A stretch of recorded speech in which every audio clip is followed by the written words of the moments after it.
should have some emblem, something that reflects the journey we have taken as a people and the aspirations and hopes that we have for generations to come.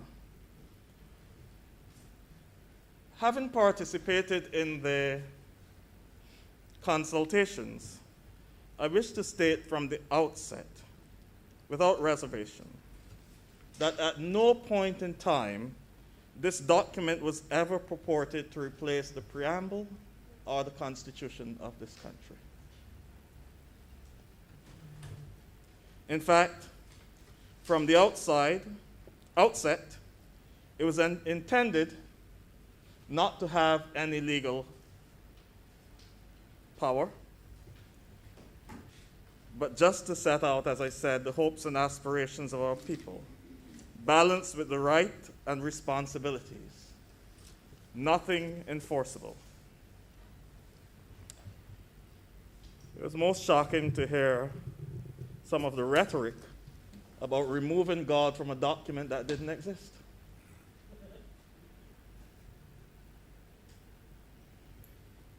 This Parliament, both chambers, voted to amend the Constitution of Barbados for the change of the head of state from a monarch to a president, and adopted the Constitution of Barbados with all else intact, including its preamble, which acknowledges the supremacy of God. And that was voted on by every member in both parties, both chambers, save two. And I do not believe that they opted not to support it because they wanted to wipe out the supremacy of God from the Constitution. Mr. President, the Charter, as I mentioned before, is not enforceable. It therefore depends on the willing participation of all. It must be a document, it must have been a document that have the type of language that would embrace all people and make all people comfortable interacting with it. I can tell you that the committee sat for long hours and deliberated over just about every word in this charter. And we opted to use the primary attribute of God from which is derived all others, Creator. It was God's initiation of interaction with this world and the creation of humanity that gave us access to all the other attributes we place on Him. It is through that we come to learn of His mercy, we come to rely upon His divine governance, and ultimately, all the attributes we've ascribed to Him. Creator, as the primary attribute of God, is the one all humanity can access. Whether one refers to Him, as I learned only a few nights ago, I might get this pronunciation wrong, the great geometrician. Sound like I got it right. The grand. Or as Aristotle put it. The grand geometrician. As Aristotle put it, sir, the first cause of all causes. Or perhaps we may want to go to the British philosopher William Paley, who used the analogy of the watchmaker. He said if you were walking on the beach somewhere and you found a watch and you looked at it and observed all the intricate details, you would be led to believe that somewhere in the world there's a great watchmaker. So too, when you observe the beauty and magnificence of creation, one cannot help but acknowledge the existence of a great creator. And this is there in Holy Scripture, sir. When the psalmists are trying to speak about the attributes of God, for example, in Psalm 19 and verse 1, the heaven declares the glory of God, and the firmament, His handiworks. It is through the creation that we access this glory of God. When the psalmist in Psalm 8 speaks about the divine governance of God O Lord, our governor, how majestic is thy works in all the world. When I consider the world that thy hands have made, the sun and the moon, the stars you have set in their motion, I have to think, what is man? What is man that you are mindful of him, and the son of man that you care for him? It is through the attribute of creator that we access those things. For if there is no creation, we do not know anything about God. That is why the church of which I'm a part, in both of our creeds, both the baptismal and the communal creed, the Apostles and the Nicene Creed, the very first tenet is, I believe in God the Father Almighty, creator of heaven and earth. It is the source of our being. I'm flabbergasted. I expected that not to come from Christian circles. Not from Christian circles. Not after we've adopted a constitution with its preamble in place speaking about the supremacy of God. Where's the beef?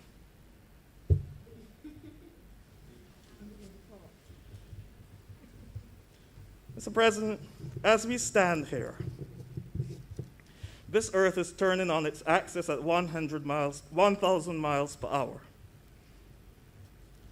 It is orbiting the sun at 67,000 miles per hour. Do you feel it? That's the magnificence of God, the Creator. That's why we acknowledge him. That's how we can access him. Because as the psalmist said in Psalm 30, one day tells its tale to another. Every day there is the magnificence of God being displayed before us. And that speaks to the attribute of Creator. Mr. President, this is a strange time. Very strange. You know, I shudder to think of what the comments would have been had we drafted the National Pledge of Barbados at this time, because it doesn't mention God at all. We would have been going to hell. It is just really strange. But I leave that where it is. I want to spend my time speaking on something more substantial at this time. I wish to thank Senator Drakes, Senator Cummins, who have spoken before, for their clear articulation of what is presented here in the Charter. The Charter speaks to our desire to preserve and renew the physical environment. The institution of which I'm a part, the Anglican Church, sir, or the Church of England as they call it, we have 5 marks of mission. And the 5th mark of mission says to safeguard the integrity of creation and renew the life of the earth. It speaks to regeneration, not just conserving, but renewal. Because as we mentioned in this charter as well in Article 2, every generation is indebted to the ones that went before it and is obligated to the ones that come after. And that speaks to every aspect of our existence. It speaks to our environment. And so it challenges us as Barbadians to make sure that we leave an environment that can sustain generations to come. Because anything other than that would be genocide. Because we'll be leaving for our children and our children's children a country that cannot sustain them. This charter has that depth of thought in it, sir. It speaks to our pursuit of equity and creating a level playing field for all citizens. I feel like I'm in church now.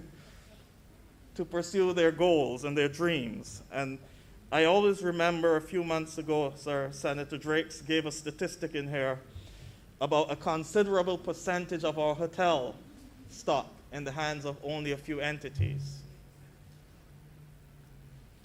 And that bothered me. It bothered me because it says, as Barbadians, there's still a lot more work to be done to level the playing field. As I said, it speaks to our obligation that is laid upon every citizen to respect the sacrifices of those who went in the past. And if you read the lines of this document, sir, you can almost picture yourself as you grew up. You picture the village. You picture the challenges that people would have faced. But you also get a reminder of the love that existed amongst us and moved us to the point that we're at. It acknowledges our respective journeys as people, recognizing that Barbados is a society made up of people from all walks of life who came here with different motives and for different reasons. But what it also acknowledges is that through it all, we have worked together to build a stable, strong, democratic, free society, in spite of all that has happened. The children of slaves and the children of planters, and sometimes those attributes reside in the same person, have worked together to build a society of which we are all proud today. It also speaks to our intent to create a society in which no one experiences discrimination of any kind. And I intend to spend a little time on this, sir. Mr. President, participating in some of the sessions with the various groups was an eye-opener. Particularly our meeting with persons with disabilities brought home to me how easily we can be moving around, going about our business, oblivious to the struggles that others face every single day in their lives, just to execute the things that for us are commonplace. And sometimes the obstacles that are placed in their way inadvertently by us in executing those duties. It brought home to me how some of us still see persons with disabilities.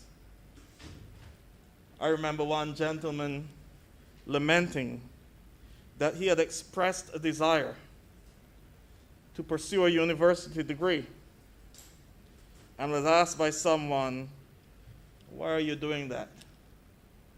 You're disabled." I could feel the pain in his voice through the virtual call, sir.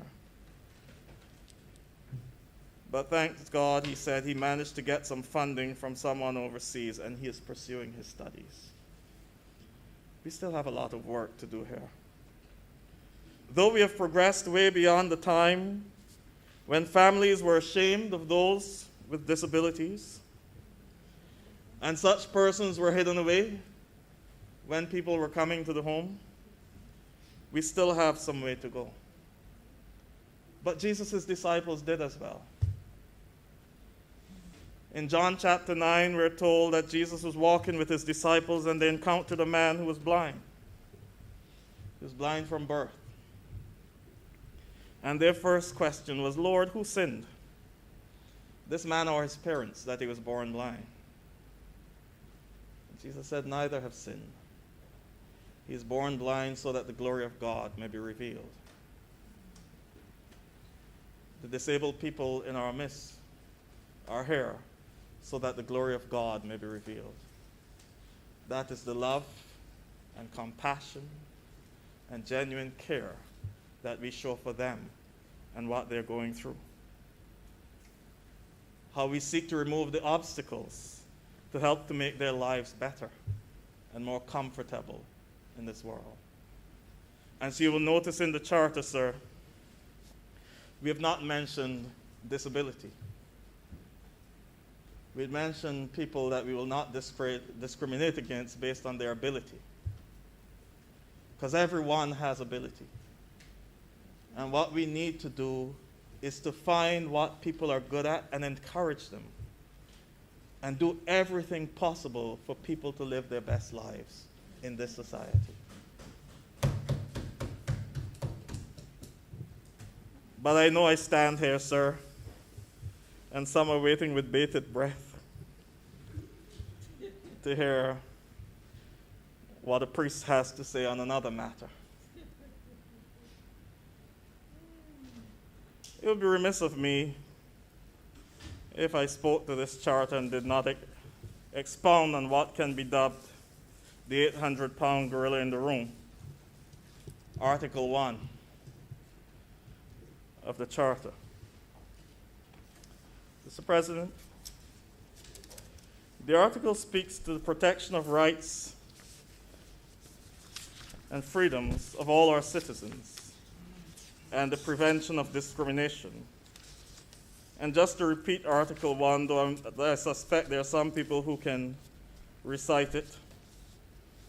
All Barbadians are born free and are equal in human dignity and rights, regardless of age, race, ethnicity, faith, class, cultural and educational background, ability, sex, gender, and sexual orientation. I think the stickling point for some has been gender and sexual orientation, because sex was always there in our Constitution. In the 1998 Ford report, sir, there was a call to include gender in the list of things that we will not discriminate against. When the 2004 draft of the Constitution was written, it was not added. I suspect then that one of the major issues surrounding gender would have been more inclusive language, as someone would have called for in the Constitution, and the balancing of men and women's rights. In 2021, gender speaks to much more than that, and it challenges us. And sir, if you permit me, I'll quote from a document, a book by the United Nations published in 2019, Born Free and Equal: Sexual Orientation, Gender Identity, and Sex Characteristics in International Human Rights Law. It's the second edition. And in that text, they gave some definitions for these things. First, sex. It says, one is assigned a sex at birth, male or female, based on genitalia, reproductive anatomy, chromosomes, hormones, secondary physical characteristics. That's your sex. It then goes on to say gender. Gender is divided into two sections. There's identity, which reflects a deeply felt and experienced sense of one's own gender. And in that context, we get the terms cis and transgender, where a cisgender person is a person whose gender identity matches the sex that they've been assigned, whereas a transgender person is a person whose gender identity is opposite to the sex that they've been assigned. It then goes on to speak to gender expression. And gender expression is the way we express our gender through actions and appearance, dress, speech, and mannerisms. Now, the construct of gender, of what is normal for male and normal for female, is based on the culture and the society in which one resides. But it goes on to say that gender expression does not necessarily indicate gender identity. What does that mean, sir? You remember Shadow's song, Stinkto?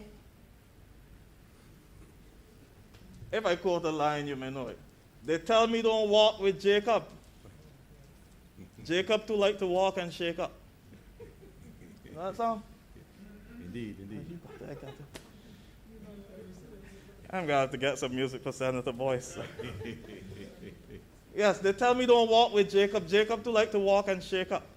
And what it spoke to is men whose mannerisms, whose expression did not match the sex that they were.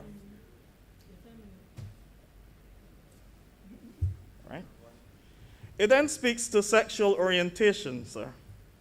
And I need to clearly point out what this means. It refers to a person's physical, romantic, and/or emotional attraction towards other people. Therefore, for example, people that are identified as gay and lesbian are attracted to their same sex. Heterosexual people are attracted to the opposite sex. And bisexual are the same or different sex. Now, I've heard recently that sexual orientation is a new thing and not clearly delineated, but I think the term heterosexual has been around for so long and everybody knows what it means. That is sexual orientation. Why is this important? Mr. President, because for the first time in 2015, the UN acknowledged the existence of a category of persons referred to as intersex. Intersex. People who are born with physical characteristics that do not fit the normative definition of male or female bodies. And so our charter does not even include all the categories that should be there, because one of the categories that is now being included, for example, in some states in Australia, is sexual characteristics, because people who are intersex are neither male nor female.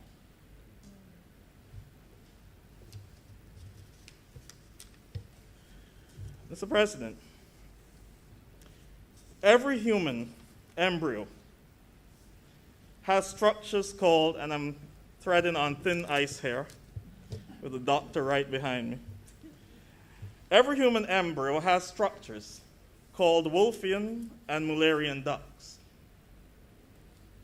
The Wolffian ducts give rise to male reproductive and urinary system, the vas deferens, testes, etc. And the Mullerian ducts give rise to the female reproductive system, ovaries, uterus, vagina, etc. Both are present in every embryo. Both are present in every embryo.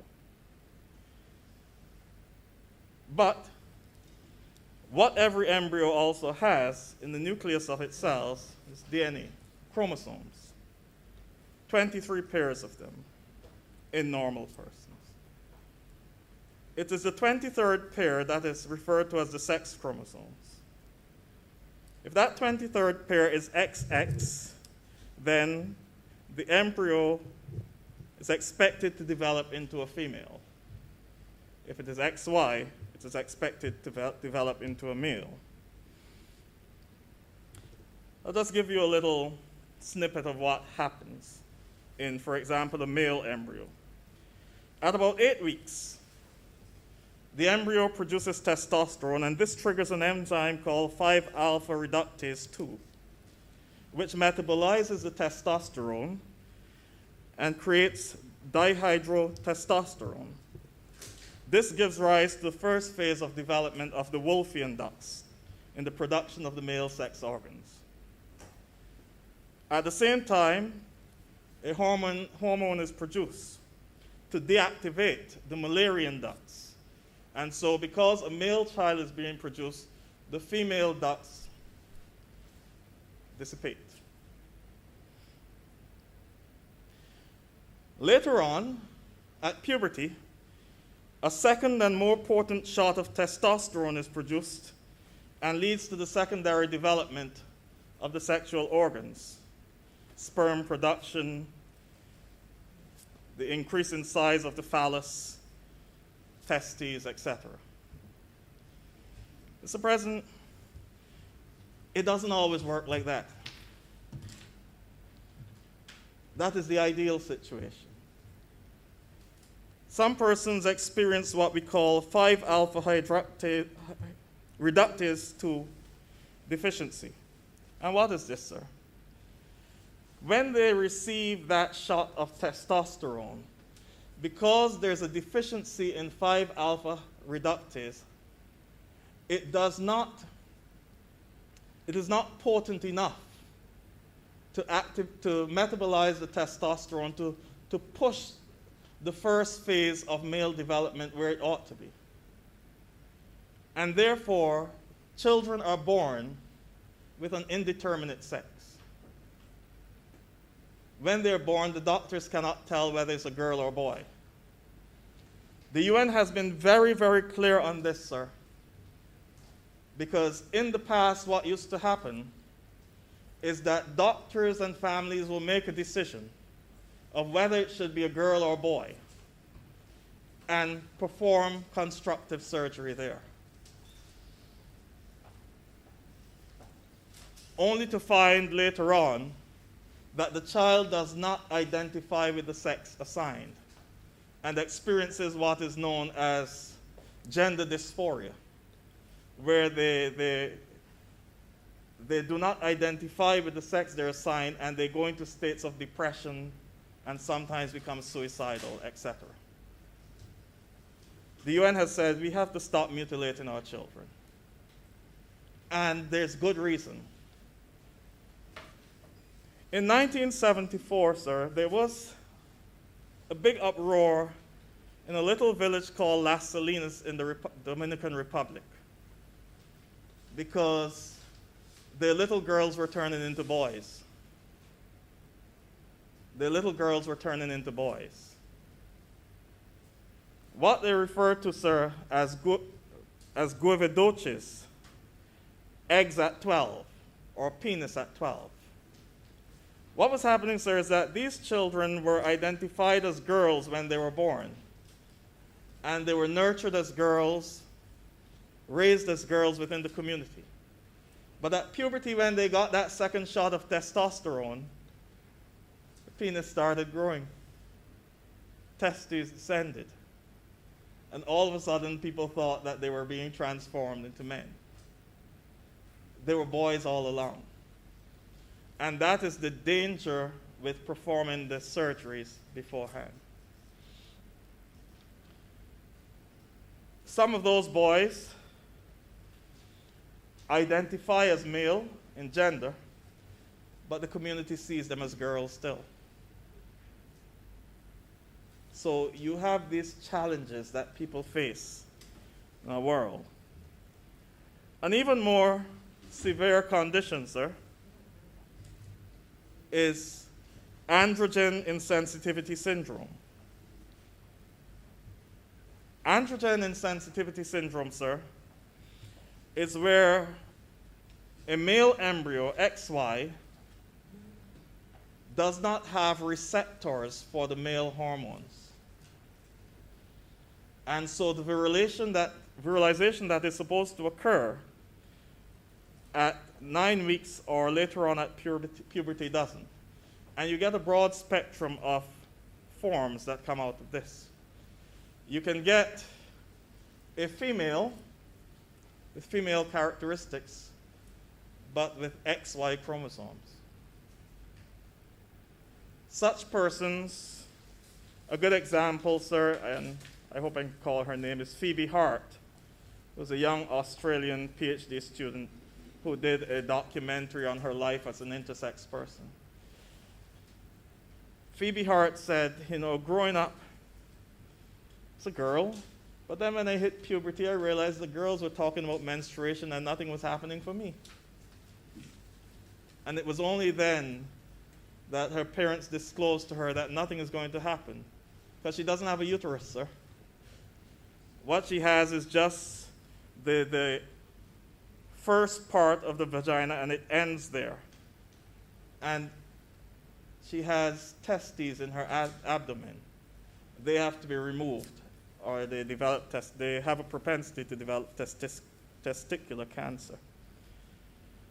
This is similar to what we've been seeing on the world stage in athletics, sir, with what we refer to as DSD46XY athletes. They carry the XY chromosome, but they present as females phenotypically. And then there are other conditions like congenital adrenal hyperplasia, hypospadias, etc. In the world, sir, there are about 140 million babies born every year. 0.08% of them have these ambiguity of genitalia issues. That's about 110,000 babies. But then when you broaden the scope to look at other chromosomal issues and other issues such as Klinefelter's, which is where a person has not XY or XX, but XXY. And these people will develop, and later on they'll develop hips and breasts and so on, but they're male. I've highlighted all of that to say, sir, that because of this spectrum of possibilities, there is the propensity for persons to identify the gender that does not fit the sex that they're assigned. And in so doing, they may be attracted to someone who appears to be of their own sex. In fact, many in the intersex community have pushed not to be identified as a sex because of the stigma they get when they express an attraction for persons. A good example, sir, I believe one that we know only too well, I think has been well articulated, that Caster Semenya is an ASI athlete, androgen sensitivity syndrome. She's married to a woman.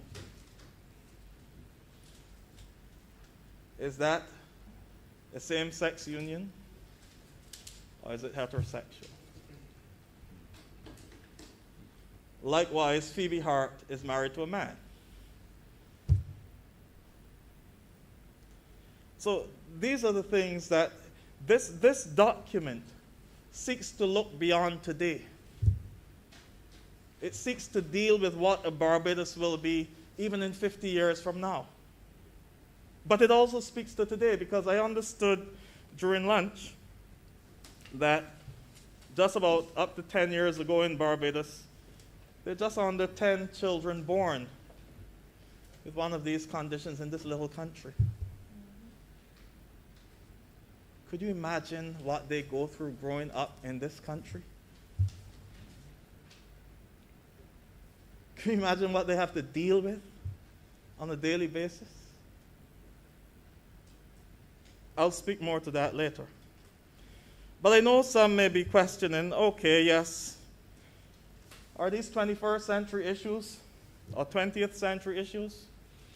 No, sir. These are human issues from the dawn of time. It's always been there. In India, they refer to them as hijras and recognize them as a third gender. They had mystical properties assigned to them. To have a hijra sing at the birth of your son or at your wedding was a blessing, because people sought to incorporate them into their community. Of course, in everything, you will get those who are genuine, and you will get those who are hitching a ride because you can get something out of it. You have to deal with that. But you can't punish those who are genuine because of what others do.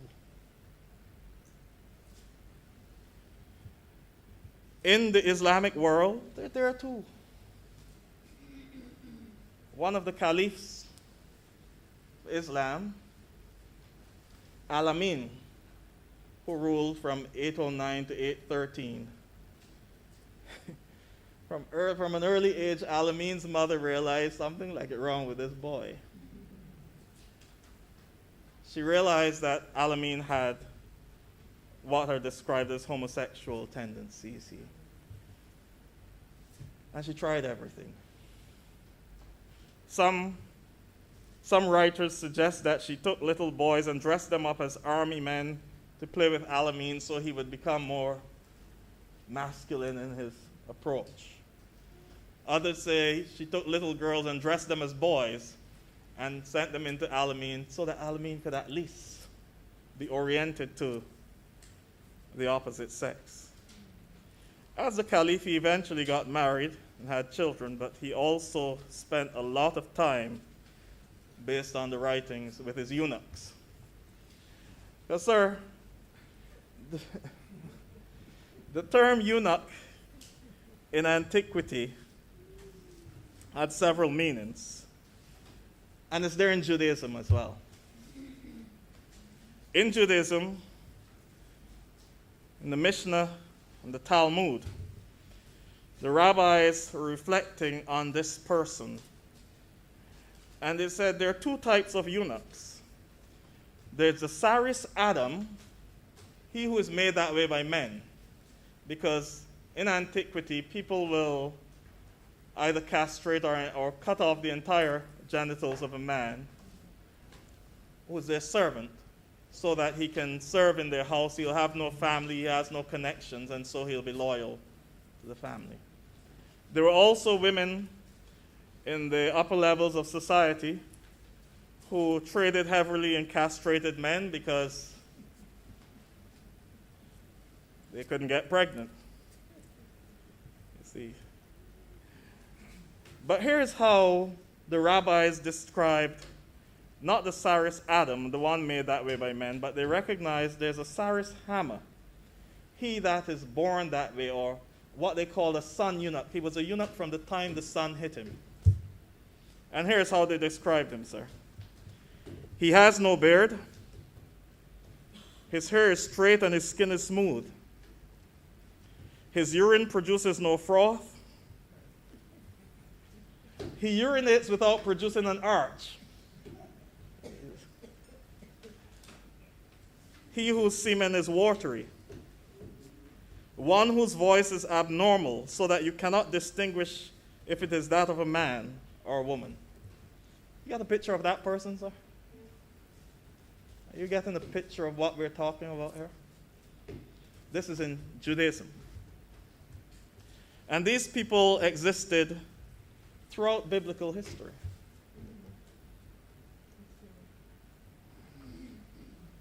They were incorporated into certain sections of the society because it was deemed they didn't make themselves that way, they were made that way by the hand of heaven. But they really could not participate in the covenant community because the covenant community was not only that Israel was to serve God and he'll give them land, they were to become a great nation. The eunuch couldn't help them become a great nation because he cannot reproduce. So in Deuteronomy 23 and verse 1, we hear that no man who has his testicle crushed or his male member cut off shall enter the assembly of God. He cannot enter the assembly. He cannot participate in the covenant community because he doesn't have what is necessary to participate in the covenant community. But that same chapter has some characters in it that may suggest that the Saris Hammer and others in that spectrum of not only ambiguous genitalia but ambiguous gender were incorporated into the society. Because it speaks to the Kadesh and the Kadesha, the shrine prostitutes. In the ancient Near East, for example, in the Canaanite religion, the god Baal was the god of agriculture, and they perceived the fertility of the land coming by Baal having ritual sex with his wife Astarte in the heavenly realms, and therefore producing the fertility of the soil. In their religion, they mimicked that by having prostitutes at their worship places, who I assume had sex with the priests, to mimic what was happening with Baal and Astarte in the heavenly realm. That crept into Judahite practice as well. If you read 2 Kings 22 and 23, when Josiah is cleansing the temple, there were actually booths for the male prostitutes built at the temple. They were doing their trade there. But then Deuteronomy also has in verse 18 another group of people, the Zonah and the Caleb. He said you're not to accept any money from a Zonah, who is a prostitute, and a Caleb, who's translated as dog or sodomite, into the temple. This is that set of people who are plying their trade out there on the corner. This is not the sacred ones. So they differentiated between people. I should also add that clearly, according to Deuteronomy, the Levitical law of Leviticus 18:22 doesn't apply. That a man who lie with a man should die. That's gone. They've moved beyond that. And so you have this eunuchs, or you have this group of people who cannot participate in the worship life of the community. But by the time you get to 3rd Isaiah, 3rd Isaiah is dated around the year 520 BC, chapters 56 to 66. And in chapter 56 it says, "Let no eunuch complain that I am a dry tree. To the eunuchs that keep my Sabbath, who choose what pleases me and hold fast to my covenant, to them I will give them within my temple and its walls a memorial and a name better than the sons and daughters. I'll give them an everlasting name that shall not be cut off." Here you're using two descriptions for eunuchs. A dry tree, he cannot reproduce, and that could mean the Saris Hammer, the son eunuch, but also cut off. That is the Saris Adam. A similar verse is reflected in Wisdom chapter 3, verse 14 and following. And so by the time we get to the New Testament, eunuchs are an integral part of every society. They're part of the Greco-Roman world. In fact, some satirists spoke about them and give you an idea of who they are. Juvenal said, "When a eunuch takes a concubine, one cannot help but write a satire." In other words, fellas, get a drink and sit down. Let's watch what's going to happen here. Lucian put it another way. Lucian said, "A eunuch with a concubine is like a bald man with a comb, a deaf man with a harp, a blind man with a mirror." Can't do anything. So you're beginning to see who they're dealing with here. By the time we get to the New Testament, the Greek term eunuchos embodies a broad cross-section of persons. Both what the Hebrews would have referred to as the Saris Hammer and also the Saris Adam. And in antiquity, there was homoerotic affection for these eunuchs, as I mentioned with Alamine and so on. So you had all kinds of people under this term eunuchos. And the gospel according to St. Matthew has Jesus acknowledging the presence of these people. For when he gets a question about marriage and so on, he says, there are eunuchs who are born that way. There are some who are made that way by men, and others who make themselves that way for the sake of the kingdom. That's Matthew 19 and verse 12. The writer of the book of Acts, whom we believe to be St. Luke, takes it a little further. In Acts chapter 8, this writer gives a rather interesting story that speaks to anti-discrimination. Philip the deacon was conducting this great mission in Samaria. Everything was going well. And all of a sudden, an angel of the Lord tells him, "Come, I want you to go down to a desert road, a deserted place." He goes down to this desert road and he sees one man in his carriage. It is a eunuch. And he's reading a particular passage. He's reading that servant song that we use for Good Friday sometimes. He was despised and rejected, a man of sorrows, acquainted with grief, one from whom people hide their faces. He was marred beyond description and marred beyond human semblance. And the eunuch asked him, "Who is this passage about?" Many commentators who have reflected upon this said that the eunuch was probably coming down from Jerusalem, where he had gone to worship as a proselyte. He knew that Isaiah 56 had said, any eunuch who serves God will get a place in the temple. But he went up to the temple at Jerusalem and he couldn't get in. He couldn't get in because the keepers of the temple were the Sadducees. And the Sadducees was a Jewish sect that only held the first 5 books of Moses as inspired scripture. So they only know Deuteronomy 23. And Deuteronomy 23 said, he can't come in here. And he was going home. And he's reading this passage, dejected. And we're told that Philip expounded to him the scripture. And he asks a question. But he asks it expecting to get an answer that will mean he has to do something else with himself. What is there to prevent me from being baptized? He's so accustomed being rejected and left out and prevented. And Philip said, well, here's water, you may be baptized. There's no qualification. This new movement does not reject you.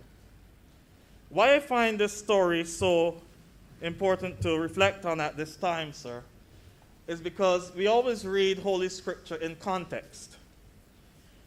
And the book of Acts is written sometime between the decade of the 80s and 90s AD. And something monumental had happened in Rome just about 2 decades before. Long before Gabby sang "A Man Marry a Man," Emperor Nero had done it.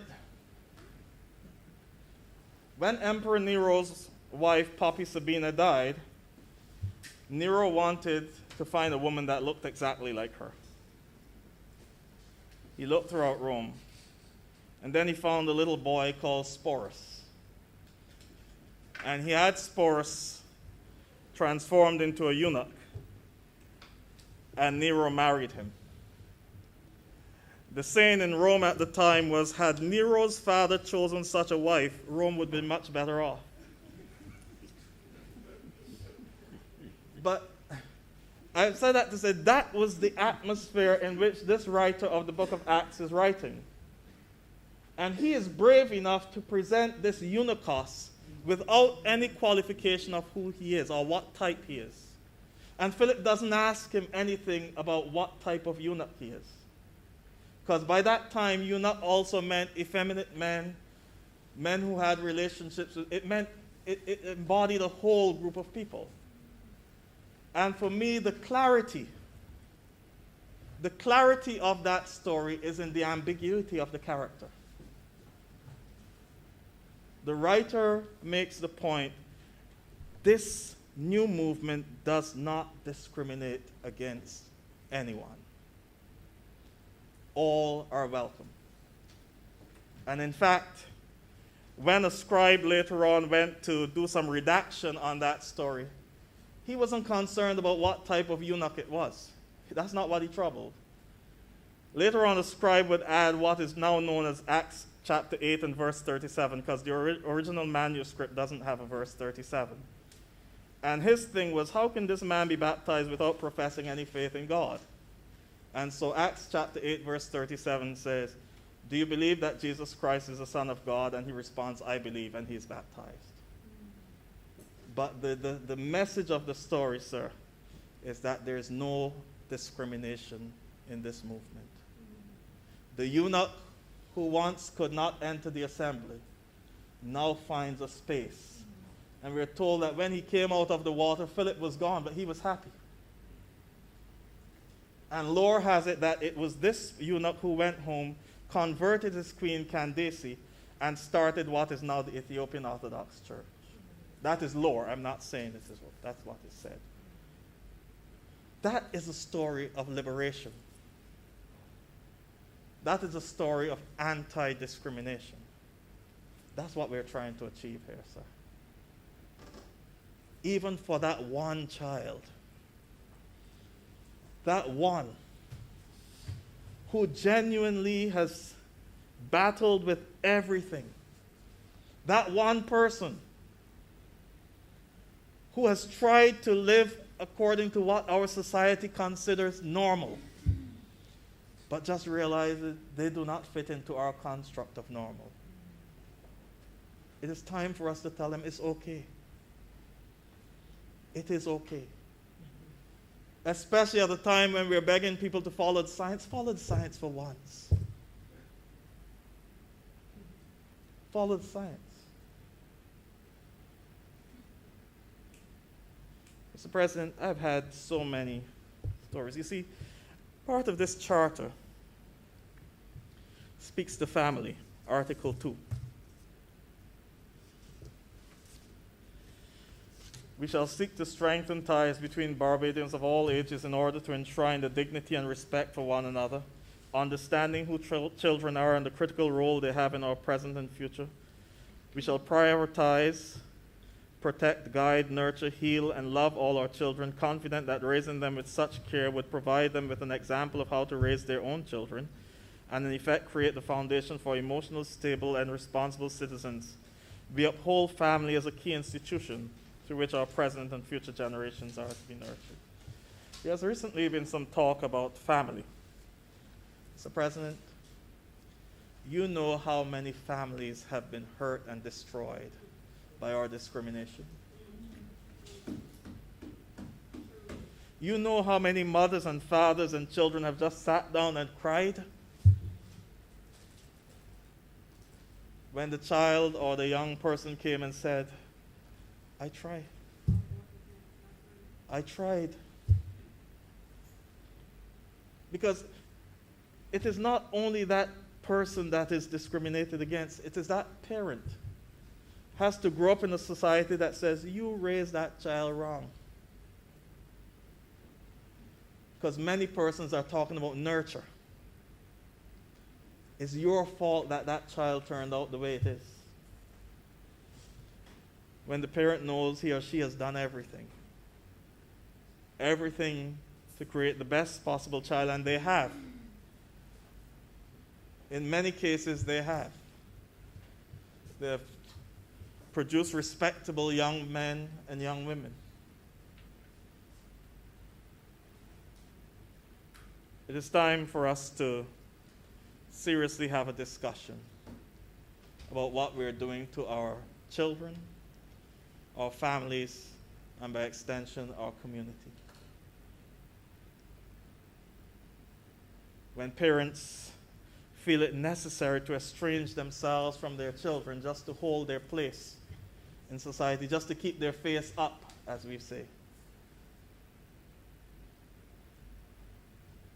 Where children have to leave the only place that they've been nurtured in and feel estranged in the only society they know.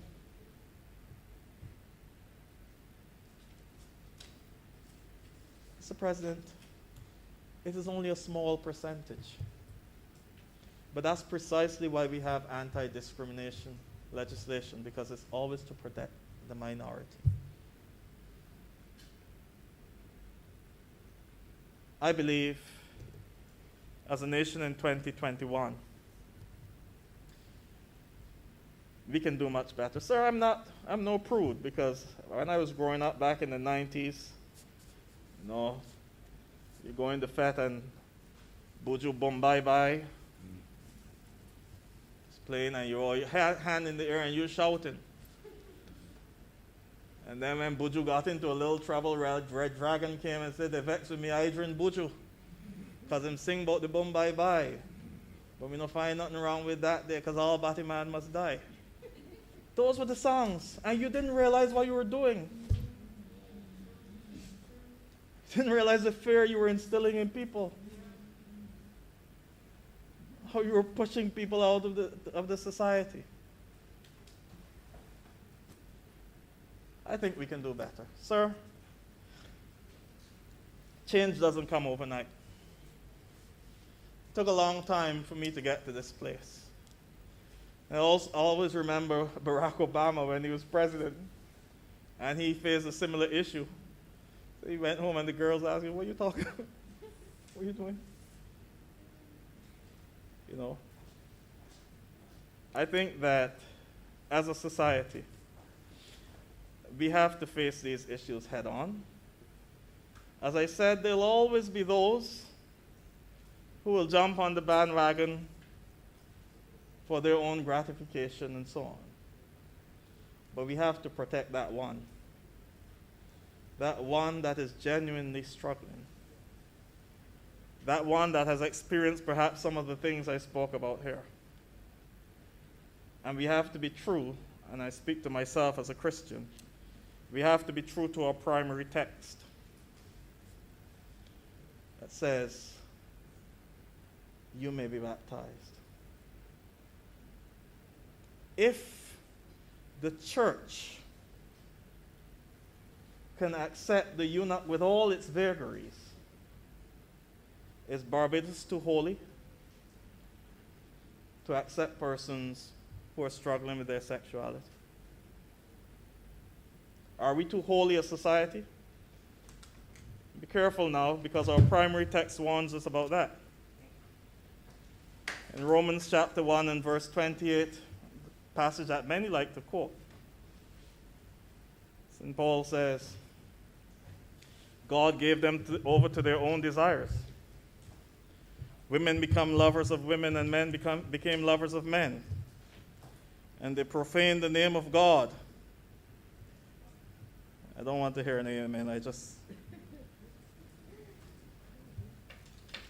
making sure I have it, sir. And they profaned the name of God. And then he went on. Although they know God's righteous decree that those who do such things deserve death, they not only continue to do these very things, but also approve of those who practice them. I can hear the church saying, amen. But you see, Romans doesn't only have one chapter. It has a chapter 2. And in chapter 2 and verse 1 it says, you therefore have no excuse. You who pass judgment on someone else, for at whatever point you judge another, you're condemning yourself, because you pass judgment to do the same things. Romans doesn't end at Romans chapter 1. All sin falls short of the glory of God. But this is their Father's world. And every human being deserves the right to exist in freedom in their Father's world, who created them beautiful as they are. With those few words, sir, I wish to thank you for your patience in letting me go on so long. And I wish to fully support this charter of Barbados. Thank you. Thank you, Senator Dr. Rogers. Senator Boyce.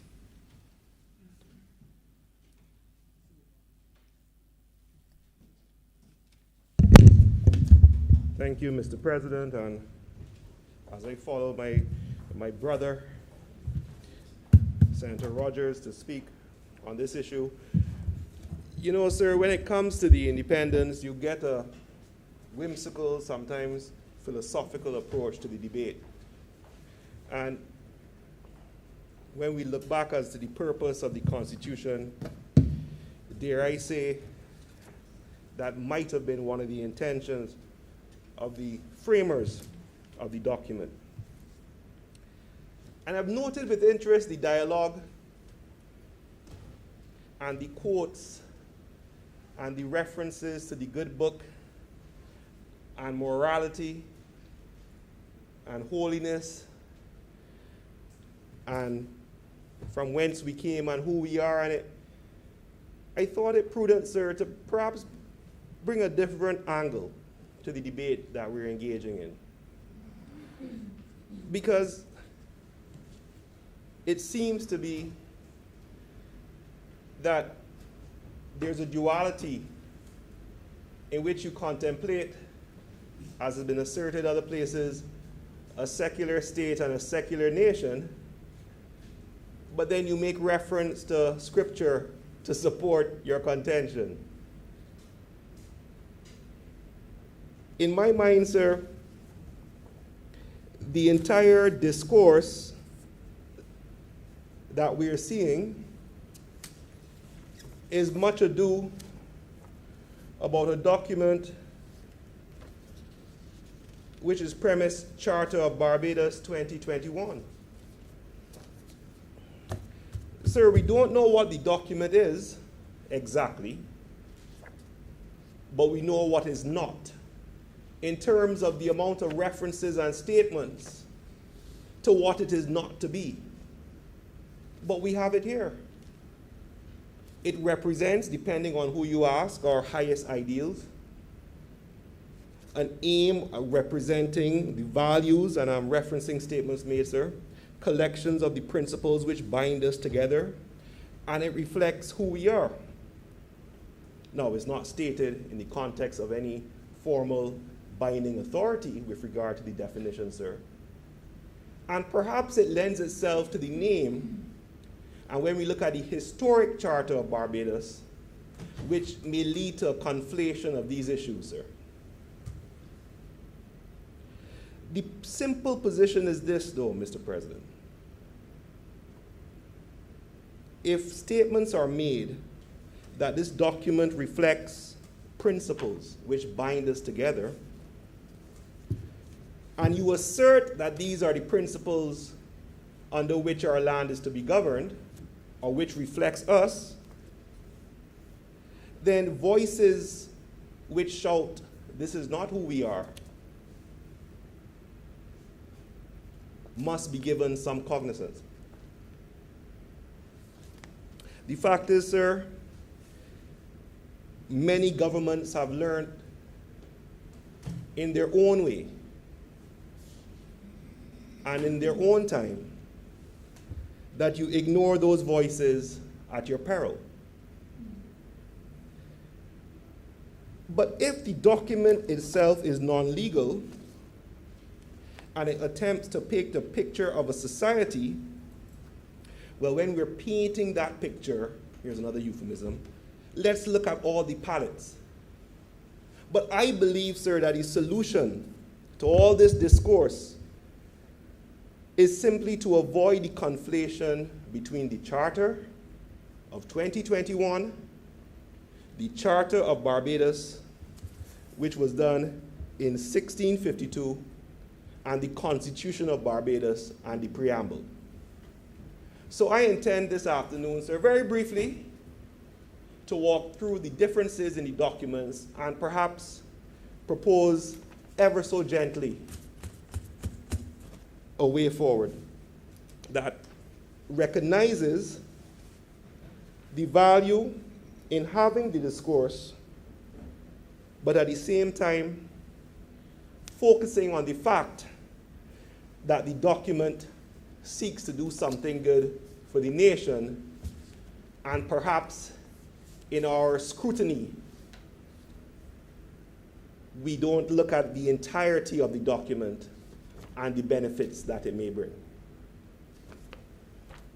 So, sir, my starting point this afternoon is the words of the Charter of Barbados, 1652. And we always hear about it, the Charter of Oysters. But how many of us know how this charter originated? 1652. None of us in this room at that time, let's allow ourselves the existential philosophical basis to be there, would have had any say. It was a charter which was brought into place when the Republican forces landed and buck up, for want of a better word, sir, the loyalist Barbadian led by Lord Willoughby. And there were fights, there were battles, Scottish indentured servants get drafted in, loss of life on both sides, and they had to come to an agreement. And that charter in 1652 did not represent any but one sole interest, and were the persons who were negotiating at the battle at the time. But we have held on to this charter, and we have given it a certain significance because it does speak to certain principles. And this charter says, and it's interesting because it is also reflected in our Constitution, This charter says, so as to allow the island resistance to the Republic to end, the following is stated in the preamble: that liberty of conscience in matters of religion be allowed for all. That's what it said. Liberty of conscience in matters of religion be allowed for all, except such tenets as are inconsistent to a civil government, and that laws be put in place in execution against blasphemy, atheism, open scandalous living, seditious preaching, or unsound doctrine sufficiently proved against him. This is what the charter says that we reflect in our Constitution. So all the atheists, go on through. According to the charter that we have cited, how many of us have read it? How many of us have considered these words? So we can't be selective in our outrage to one word in a document in 2021 and yet not recognize the history from whence we came and where these words are derived. And my goodness, how far we have come. How far we have come, sir. Sir, in the preamble to the Constitution, after reciting and making reference to the Charter of 1652, it stipulates, now therefore the people of Barbados proclaim that they are a sovereign nation founded upon principles that acknowledge the supremacy of God. There's no touching that. There is no touching that. So we have a document called Charter of Barbados 2021. We have a document called Charter of Barbados 1652, which says some interesting things, sir. And we have a constitution with a preamble which is extremely clear of the supremacy of this nation and recognizing the supremacy of God. As far as I'm concerned, sir, the talk done. This, sir, remains the most sacred document, sir, the grand norm, the height of the law within this land. And we can talk and we can parade and we could gestate and we could theist everything. It does not change the law of this land. The fact is, sir, the Constitution trumps all, and the courts are there to make sure that that remains the case. But the issue that we find ourselves having to debate, sir, perhaps stems from the fact that there remains this uncertainty or lack of clarity with regard to the role of the Charter in terms of the development of the nation and what role it may play in a future constitution or in a future preamble to the said constitution. So persons express concern. All I say in that regard, sir, is that perhaps we are a bit judgmental if we are too strong in the attacks that we do to persons who express concern about this document. Indeed, it may be that we are expressing and asserting the same form of prejudice that we say the Charter speaks against. And sir, any ideals that are put forward, and it's a lovely document, and we haven't gone in. I mean, the leader of government business today did her job in terms of referencing, but it's a beautiful document in terms of what the articles seek. And it is a document which should be discussed and held up, and we must thank Senator Rogers and the others who have served in having it compiled and those who made the contributions.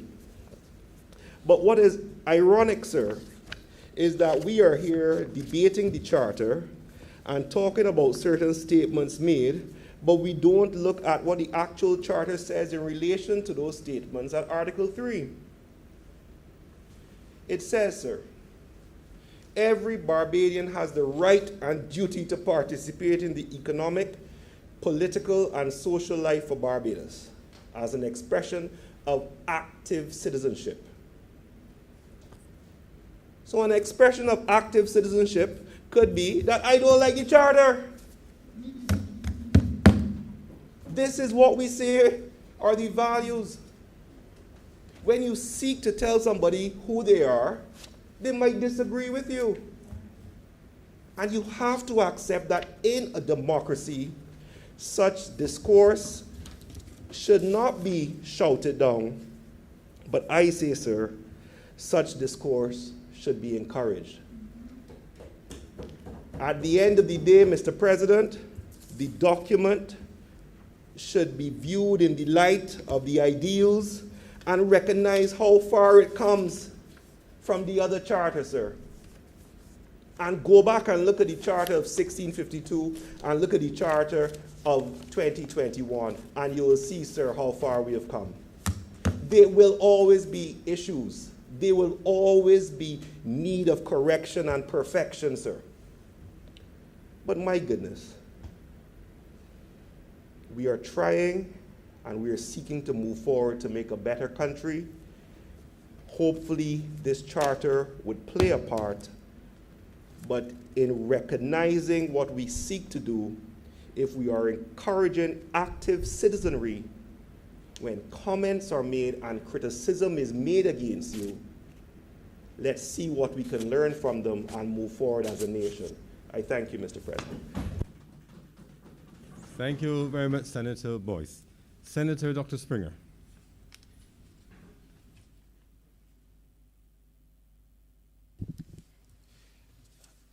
Thank you, Mr. President,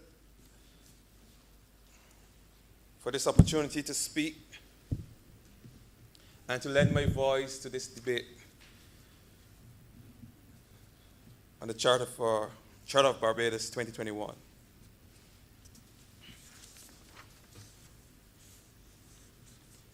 Mr. President, we live in a time of great turmoil, one marked by a pandemic,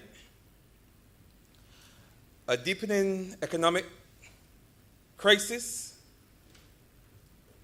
and a rapidly changing climate. But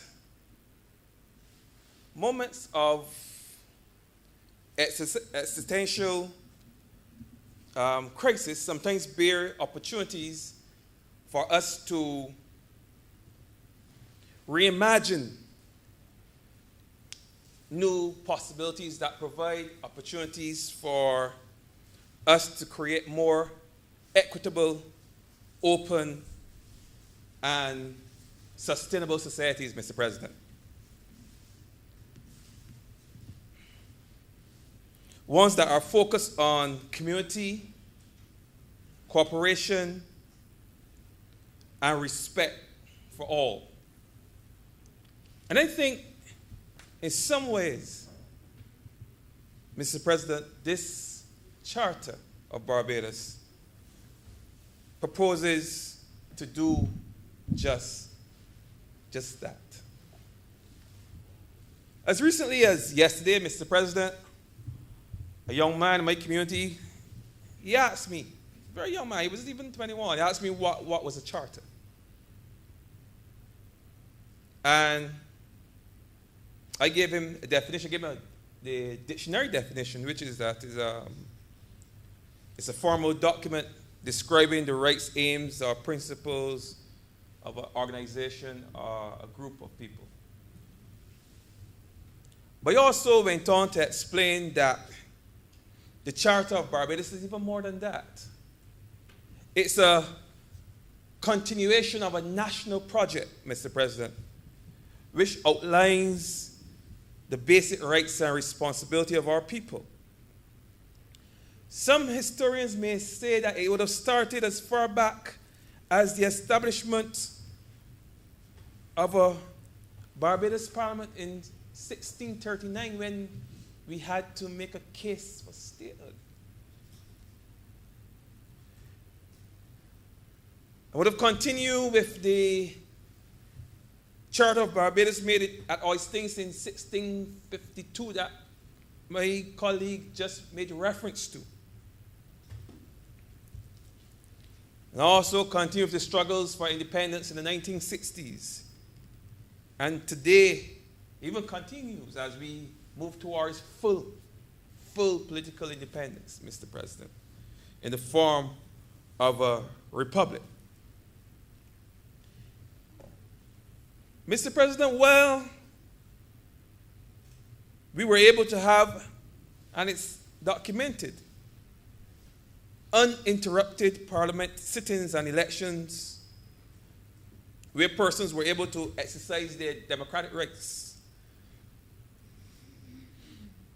I believe that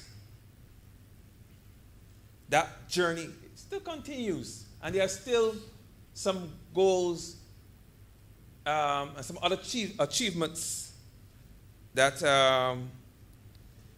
other aspirations that we still, we're still working towards. We still have to achieve. In the conversation, I pretty much said that perhaps the more simple language, but that was pretty much the essence of what I was talking about when I spoke to that young man yesterday.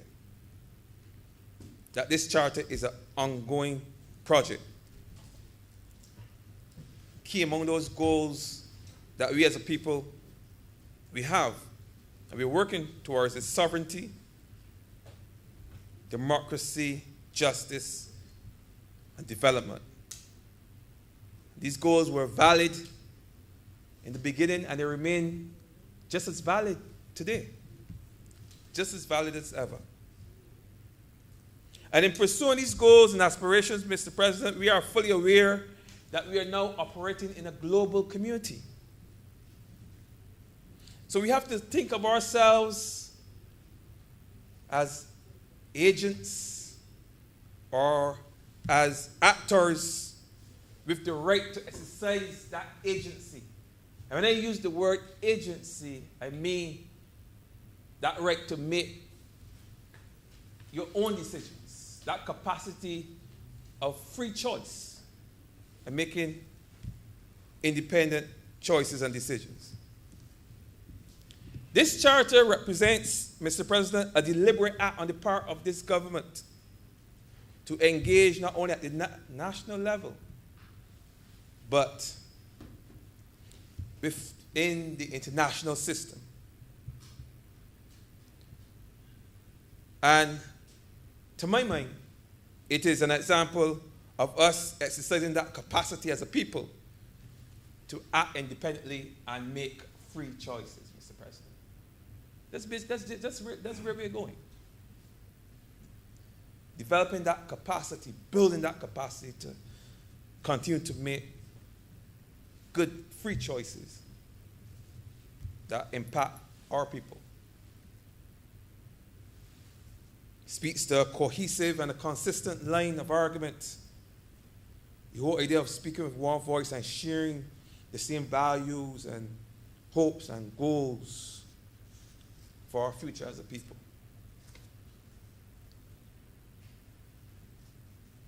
The language of the Charter, Mr. President, speaks to who we are as a people, what we want as a people, Mr. President, and how we exercise our autonomy, our freedom to achieve our objectives.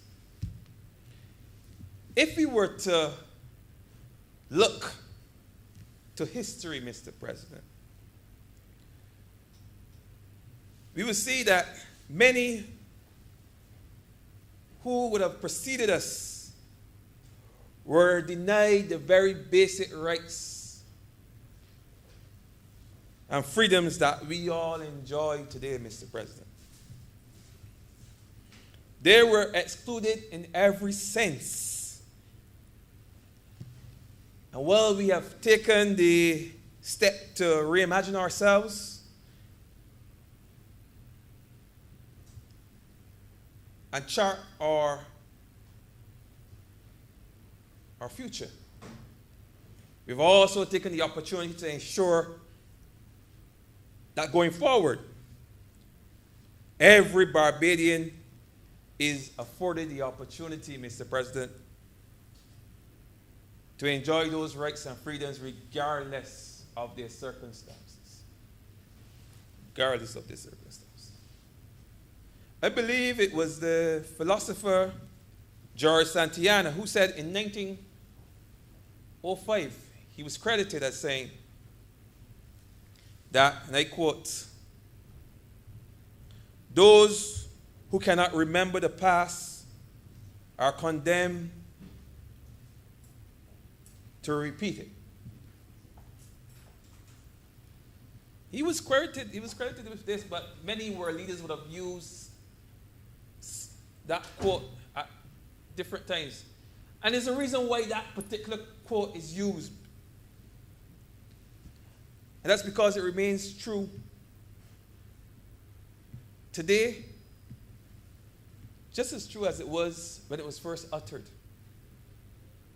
Those who forget their past are doomed to repeat it, Mr. President. And Mr. President, we are now in a position in 2021 to learn from our ancestors many valuable lessons. Because I'm sure, and we talk about this chart, I'm sure that back in 1652, the framers of the Charter of Barbados,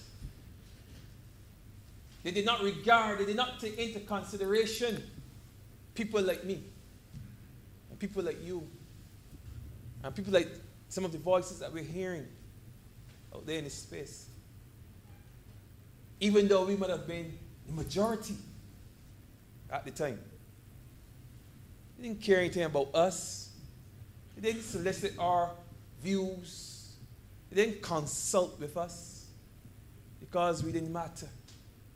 We weren't important. And today, we have the opportunity to right that historical wrong by ensuring that all groups within society, whether majority or minority groups, in groups or out groups, as we would call them in school, that these groups were protected, covered, that no longer would persons be subject to discrimination and othering, as you would say in the academic space. Making those persons feel like they're others, they're us, and they're the others. Now, Mr. President, have we achieved all the goals and aspirations in terms of our development that we would have had perhaps since our independence? Have we gotten everything right every time? I would say no, Mr. President. But as I said before, it's an ongoing project. But if there's one thing that I am sure of, if we are to move forward as a progressive nation, is that we cannot abandon those goals and those aspirations of our ancestors. We cannot. Not if we are to go forward, Mr. President. That's why I support even the robust defense of this charter, because we know what we would have been through. Some persons are just thinking about the now, but you have to look sometimes in the past to get a proper understanding of what may very well happen in the future. Mr. President, at this time I want to take a little time to examine some of the paragraphs that were actually mentioned in the charter, because there's some things that that are dear to me. In Article 3, it says that every Barbadian has the right and a duty to participate in the economic, political, and social life of Barbados as an expression of active citizenship. Mr. President, as a democracy, I will give credit where it's due. We have had a strong history of protecting and promoting democracy. We have had that. The Charter recognizes this, and it's grounded in democratic principles. That's right. It speaks to human rights and a commitment to active citizenship. Perfect. And I would also make the argument that Barbados, and indeed the region, the Caribbean, especially Anglophone Caribbean, are usually not, included in conversations about rampant anti-democratic practices. We're not part of that grouping. And part of this might have been because of the allegiances to institutionalized systems by those persons who came before us and were responsible for the running of state affairs. You have no difficulty with that because those systems would have served us well in the past, but like everything else, Mr. President, in life, we have to adapt to changing times. And these are changing times. And at some point, we may very well have to discard this blind allegiance to old systems, old colonial systems, and reimagine a future by looking beyond what we are accustomed to and embracing new horizons. I may dare say, Mr. President, that this charter provides us with a roadmap or a framework to those new horizons. As I said, there are certain things that I particularly like, and these things usually fall under history or culture. So I'm just going to touch that briefly as I wrap up, because I don't intend to speak much longer.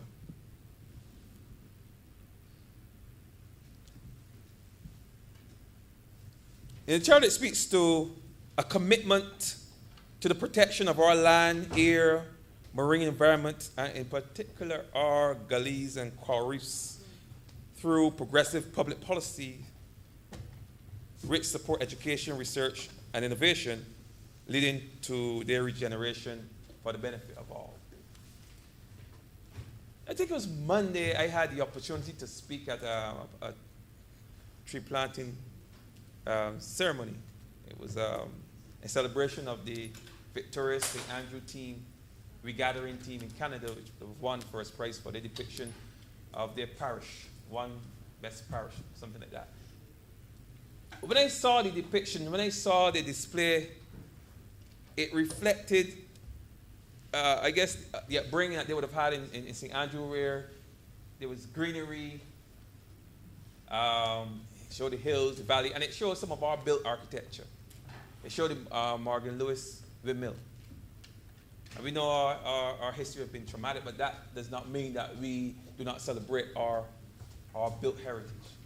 And I think that is captured in this charter, the celebration of our natural environment. And I said it on Monday, I will say it again, that part of Barbados, the Scotland area, St. Andrew, represents perhaps the best example of pristine Barbados, of beautiful Barbados in its most pristine form. I think that when we leave these shores and we travel overseas for a long period of time, when we think back of Barbados, we think of the pristine Barbados of old, the beautiful fields and hills and valleys and greenery. You know, we would never use Hudson Terrace to depict Barbados. It's always that green area. That's why I think it is important that we protect those spaces, because at some point, if we continue, then there's a possibility that our children and our grandchildren may not be able to see or know what beautiful Barbados looks like, what green spaces look like. And we've seen that in some parts of the world where whole areas have been urbanized, converted into concrete jungles, and you have to create artificial green spaces. So it's important that we impress on our people the importance of preserving those green spaces, Mr. President. I'm glad that someone had the foresight, had the clarity of thought and clarity of mind to have that inserted in this charter, because it's very important. And you may not see it now, but 50 years from now, when looking back when there's no Kim Fields or gullies or open areas and things, we would say we probably should have done more to protect these spaces, Mr. President. And there's one other thing that I want to touch on quickly. I'm going to read an excerpt from the charter before I make that comment. It says, we commit to expressing our Barbadian culture and heritage and our values with unbridled confidence. I'm going to stick right there. There was something interesting to me within the charter that might have been missed by many. But because of my linguistic background, it piqued my interest. And that was the use of the word Beijing within the preamble. I saw two references of Beijing within the charter. And the explanation given for the use of Beijing as opposed to Barbadian was that Beijing spoke to a deeper meaning, a deeper reflection of who we are as a people in terms of our culture and our values of way of life. The word Beijing, our language, everything was Beijing. In the psyche of the Barbadian, we have a closer relationship with the word Beijing than, let's say, Barbadian. Yet, for some reason, the word Beijing still languishes in that subcategory of Barbadian or Beijing colloquialisms. Now, the linguists among us will say to you that the word Beijing is derived from Barbadian through the loss of the initial syllable, which is a feature of Caribbean languages, and the palatization of the D to je to make it Beijing as opposed to Barbadian. We've heard some people say Barbadian at some point in time, but we would have dropped that initial syllable. They just leave the bar and just continue with the Beijing. And this was all done for ease of pronunciation for those persons who found it difficult to say Barbadian. Regardless of the etymology, Mr. President, the fact of the matter is that over time we have created a new lexical item, a new word that is now a part of our lexicon. A noun, an adjective that's used to describe us. And I think, for me, when I travel overseas, I say I'm a Beijing. And when I hear people talk about Beijing, I feel proud. I have no difficulty using that word, Beijing, to describe who I am and who we all are. We're Beijings. I think going forward in our new republic, we have a duty to, in terms of preserving our cultural and linguistic heritage, to embrace those words that are of our own creation. There are not many words that we have added to the global lexicon, to the Anglophone language, to the English language, sorry. But this is our opportunity to give them a word. It's not a word that we're ashamed of. I'm sorry. It's not a word that we have to feel bad about. It's a beautiful word that somehow over time we as Bajans have come to accept And for some reason, in the international space, they seem to prefer to call us Bajans as opposed to Barbadians. That word should be codified. And I believe that being part of this extremely formal document will be an important step in embracing the word Bajan as a proper adjective for the people of this nation. I will conclude by stating what I said pretty much at the beginning, and certainly repeating the words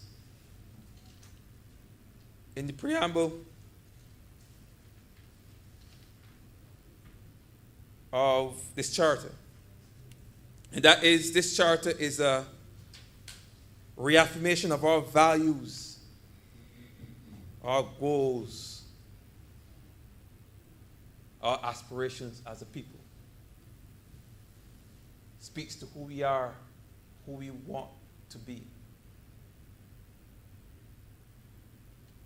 And I want to fully associate myself with it, and the words of my colleagues who, so far, from what I've heard, seem to support what we are doing here. I fully endorse this charter, Mr. President, and with those few words, I'm obliged. Thank you very much, Senator Dr. Springer. Senator Adams.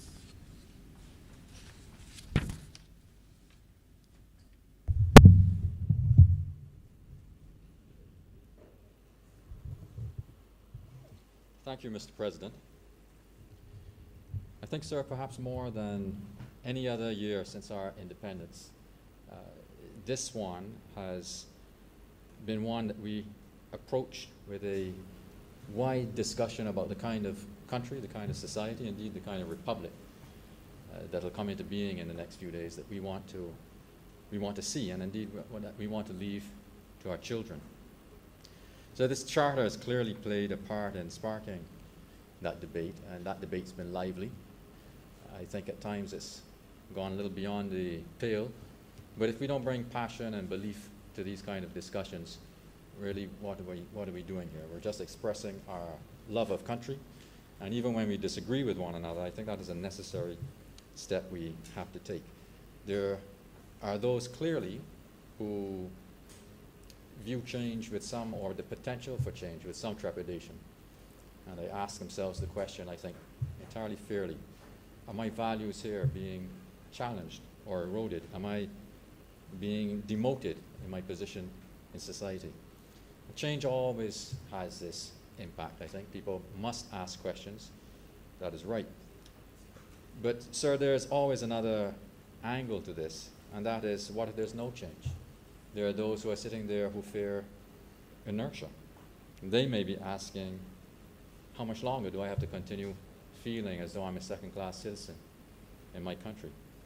You know, what do I have to do to have my own values respected more than they are at the moment? I think Reverend Rogers gave a welcome and very detailed example of what segments of our society might be posing those questions. Because I don't think this, and I don't want to be misunderstood, I don't think this is merely about one particular constituency in our country making a lot of noise and being unhappy. These are things that apply to us universally.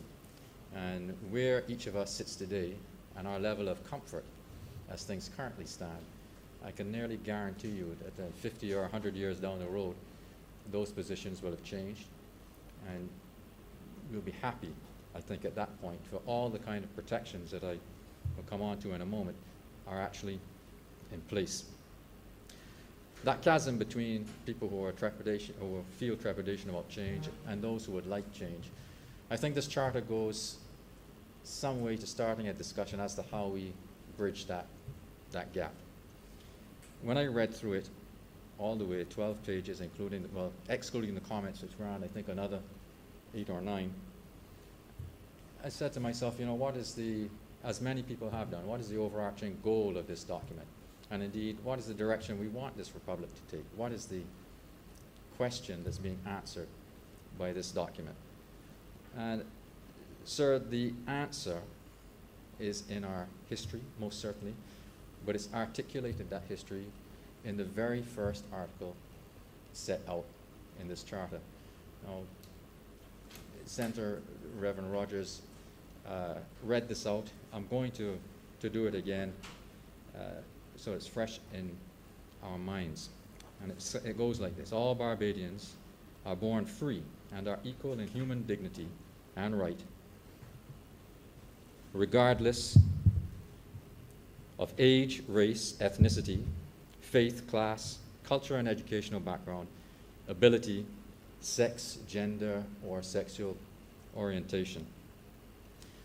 I'm going to add here, sir, that you can't spend, as I've done, nearly 2 decades in France and not recognize that this article is very, very heavily indebted to the Declaration of the Rights of Man and of the Citizen, especially the first 13 words. And in fact, all the words that follow that word right, age, race, ethnicity, faith, right down to sexual orientation, they all struck a chord with me in that they could be chapter headings for our history, but they're all dependent on the first 13 words.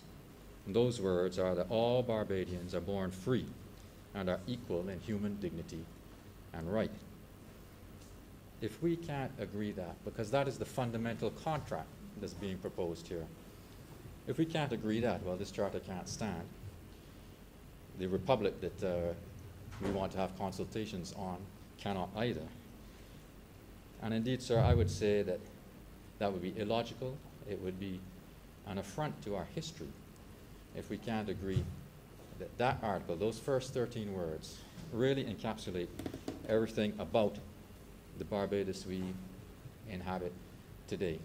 All the episodes, the full journey we've been on that have brought us to that place really flow from this belief that all Barbadians are born free and equal in human dignity and right.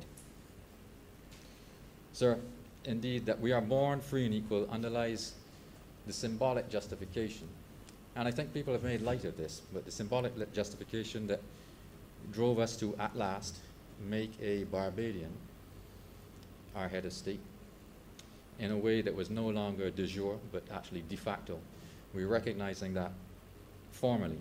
And we're doing so in a way that further recognizes that we're still on this road to emancipating ourselves from any sort of tutelage or subservience such that we've encountered in the past.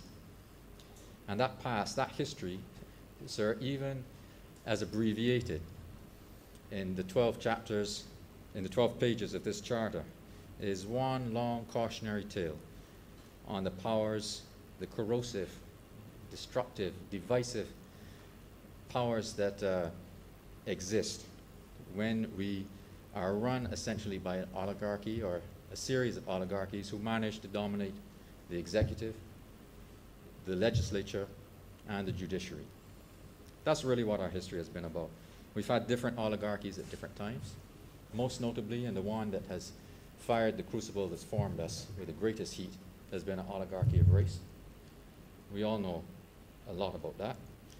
We've had an oligarchy of gender. It's been said here that I think women's rights weren't fully codified in law really until the second half of the last century. We've had an oligarchy of capital, for sure, that stems out of the first oligarchy of race that led to an unequal distribution of assets and income in this country, and vestiges of that, of course, still remain, and that has been touched on also. And we've had an oligarchy of the educated, insofar as, until very recently, education at the primary and secondary and even the tertiary school level was not accessible by the masses of people.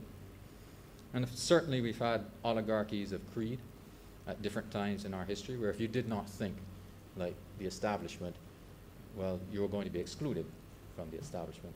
And finally, sir, and perhaps most pertinently for the way the conversation is going at the moment, we have in the past had oligarchies of religion. I don't intend to make this a speech about religion, but I will point to, I don't know that it's that well known by younger Barbadians, but the Anglican Church Act of 1969 that disestablished the Anglican Church as the church of the state.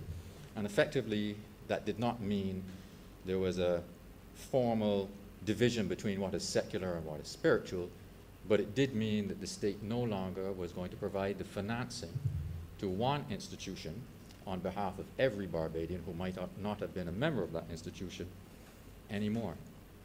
So I raise these points and these examples because I want to argue that as each of those oligarchies has been diminished, reduced, changed, sometimes even completely eliminated, it is almost undeniable by all but the most foolhardy to say that we collectively as a people have grown to exercise our free will, to think a little bit more for ourselves with each year that passes, to try and seek truth through reason and not necessarily accepting it without question when it's given to us by a master or a leader, whether that master or leader is temporal or spiritual.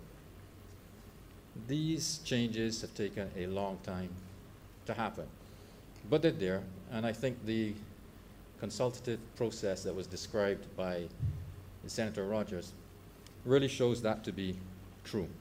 What we've been doing, sir, over the past 4 centuries is we've been doing our best to move from the ideal that we're all born free and equal to the reality. Now, we're not in a state of perfection, I think, by any means.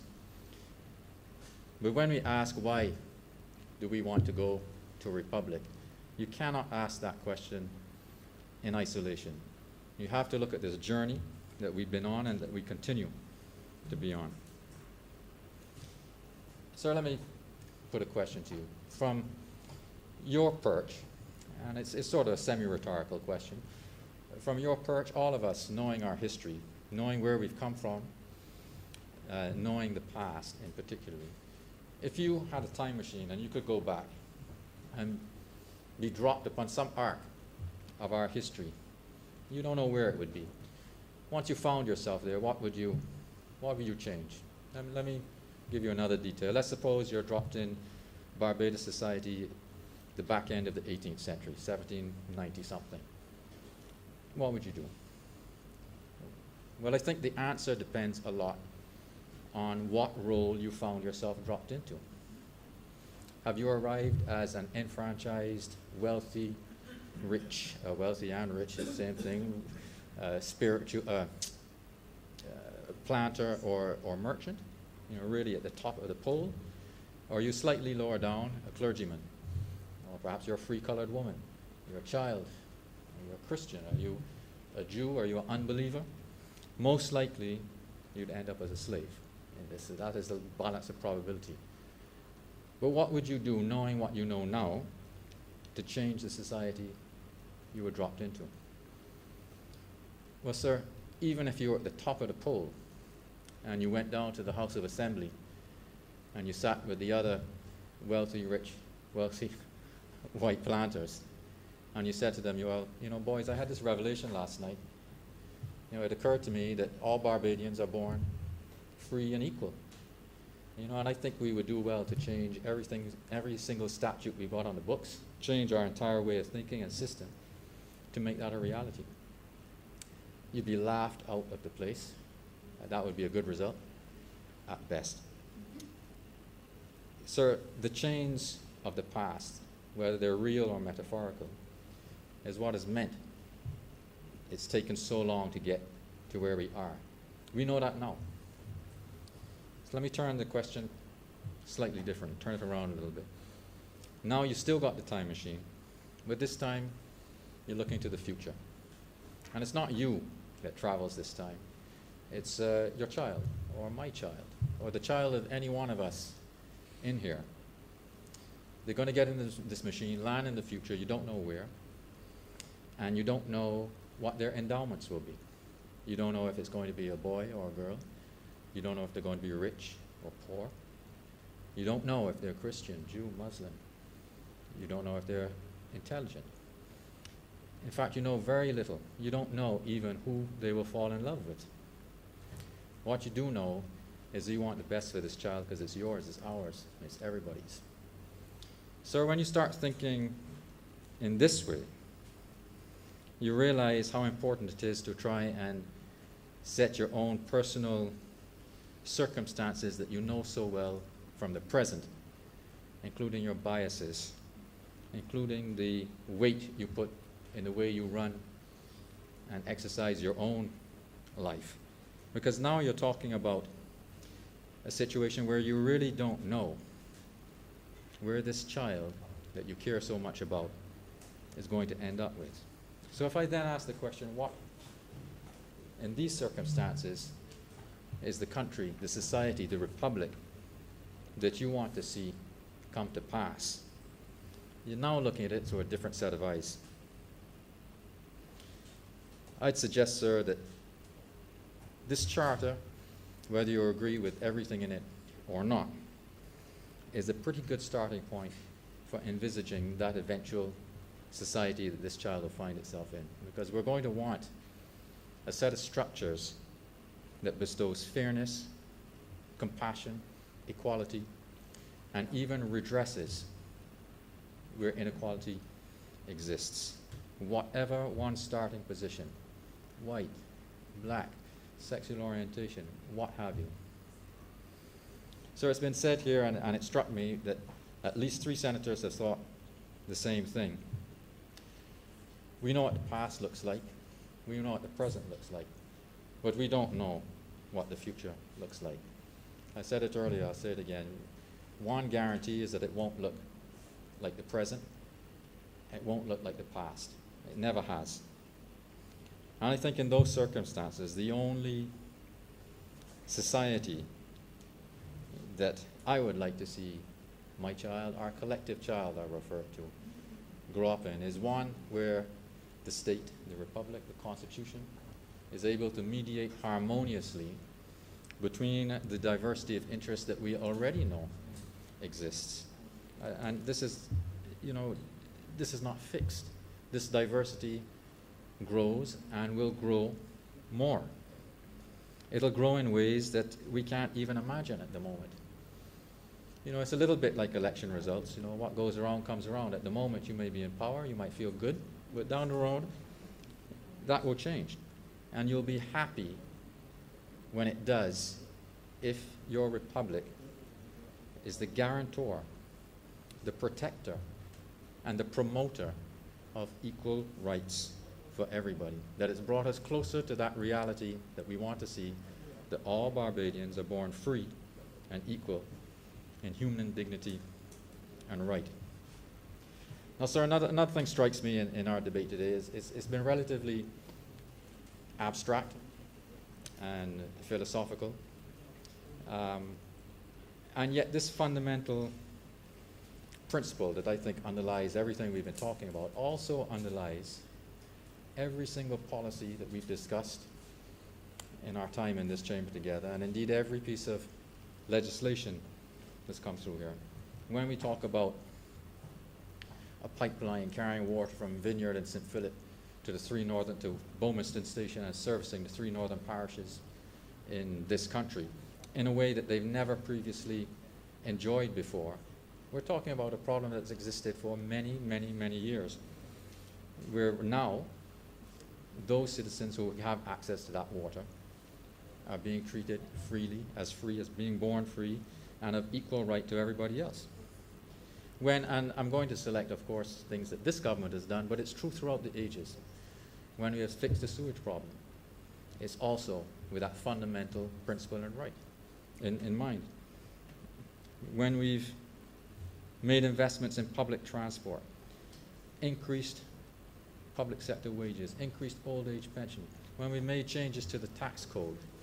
We may not always agree with all these changes, but I challenge anyone to say that they've been done without this principle in mind, that we're all born free and equal of human dignity and right.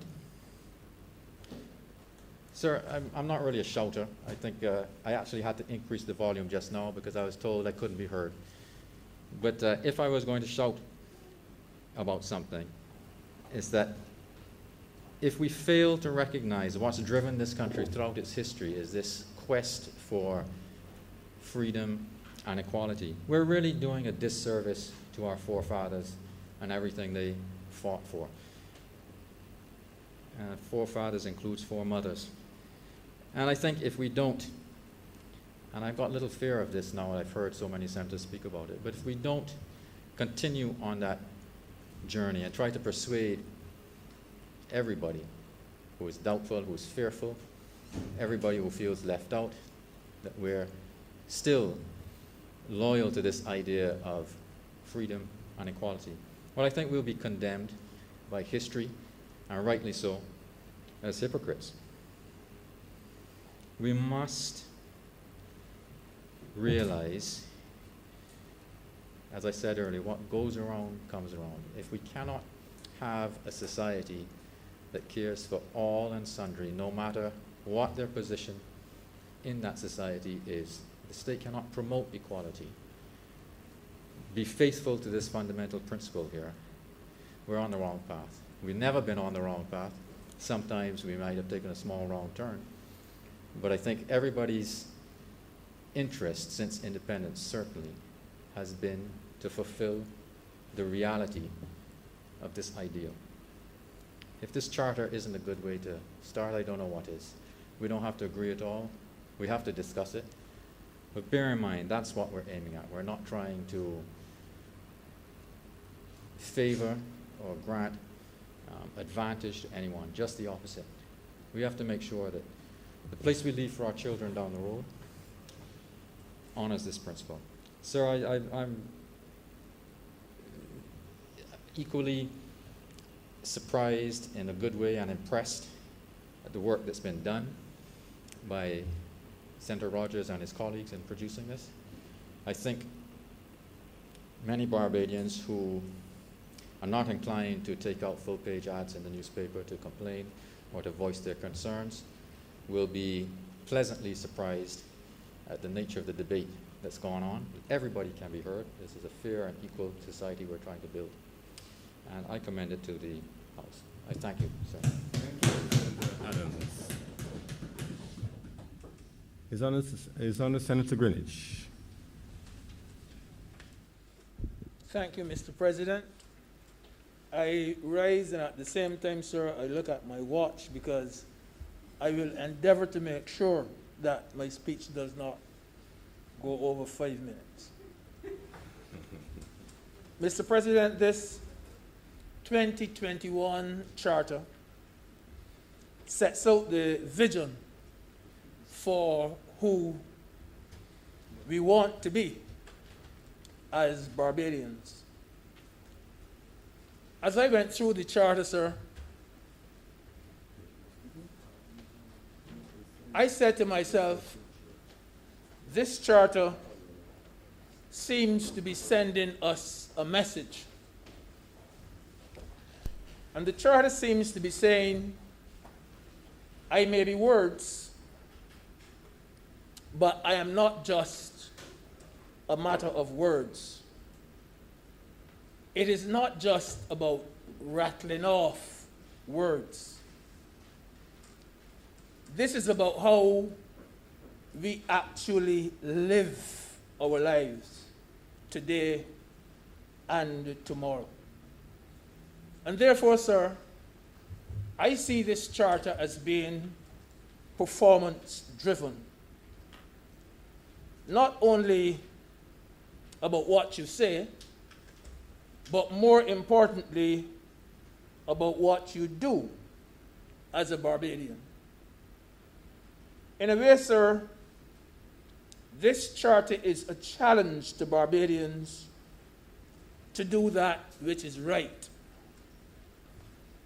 Yes, it is a pledge, but a pledge to live our lives the right way, not just to talk, but to perform. To live our lives in that exemplary Barbadian way. Mr. President, persons in St. Lucia, persons in St. Vincent, persons in Grenada, even in the little Turks and Caicos Islands, they have all said to me at one time or another, my country is the best in the Caribbean. They have all said to me at one stage, my country is the best in the world. So by simply reciting words, we are not being exceptional if all we think of the charter would be the words. What we need to do, sir, is to put in the work to prove who or what we are.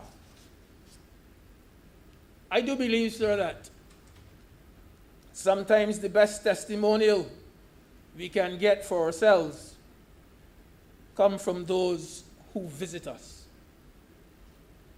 Those who say, and they have no other reason to say, those who say to us, Barbados is the best place on earth. Those who say, Barbados is my second home. Those who say, there's no place like Barbados. And most importantly, when those comments come from those who say this, because of the way they were treated, because of the way they were welcomed, because of the way they were assisted by Barbadians. Those who say this, because they witness how loving, how caring, how honest we are as a people. And I have to say too, Mr. President, at the same time, that it hurts me when I hear Barbadians say, and say for mere political reasons, sending messages abroad on the internet and so on, that this country is on the brink of destruction, and that this country is hostile towards workers, and that this country has a government who looks out for its friends. Some of us, Mr. President, do more harm as Barbadians, some of us, to this good country of ours. But I have to say that it hurts even more sometimes, or hurts just as much, when I hear our visitors say that because of bad experiences, they are not coming back to Barbados. And it hurts to make reference to this particular example of who we should not be. And I say so because the example I'm going to give, this is not who we are. I live at the eastern tip of this island, in the East Point area. And there are, I recall, when there were two fellows in that particular vicinity who used to make it their business to lay wait near the lighthouse for the visitors who were traveling in their mini mokes and their hired cars. And when those tourists alighted from their vehicles and they walked on the cliff and on the sea ledge to look at the beautiful big beach and the beautiful spring bay in those places, that those fellows would remove the items from the vehicles. And they took out the handbags, and they took out the purses, and they removed the money. And they ran off, and sometimes they would throw away the handbags and the purses in the bushes, and there was a well or two. And sir, what they were throwing away would have been things like the credit cards and the passports And sometimes when the tourists began to cry and so on, when they came around and they came down the road and started chatting to the people, and they would say they didn't mind the money. It's not the money, so it is the passport, it is the credit card, it is the things inside the purse that they miss and they want more than anything else. And that used to hurt me. I hurt very badly when the tourists came and they complained. And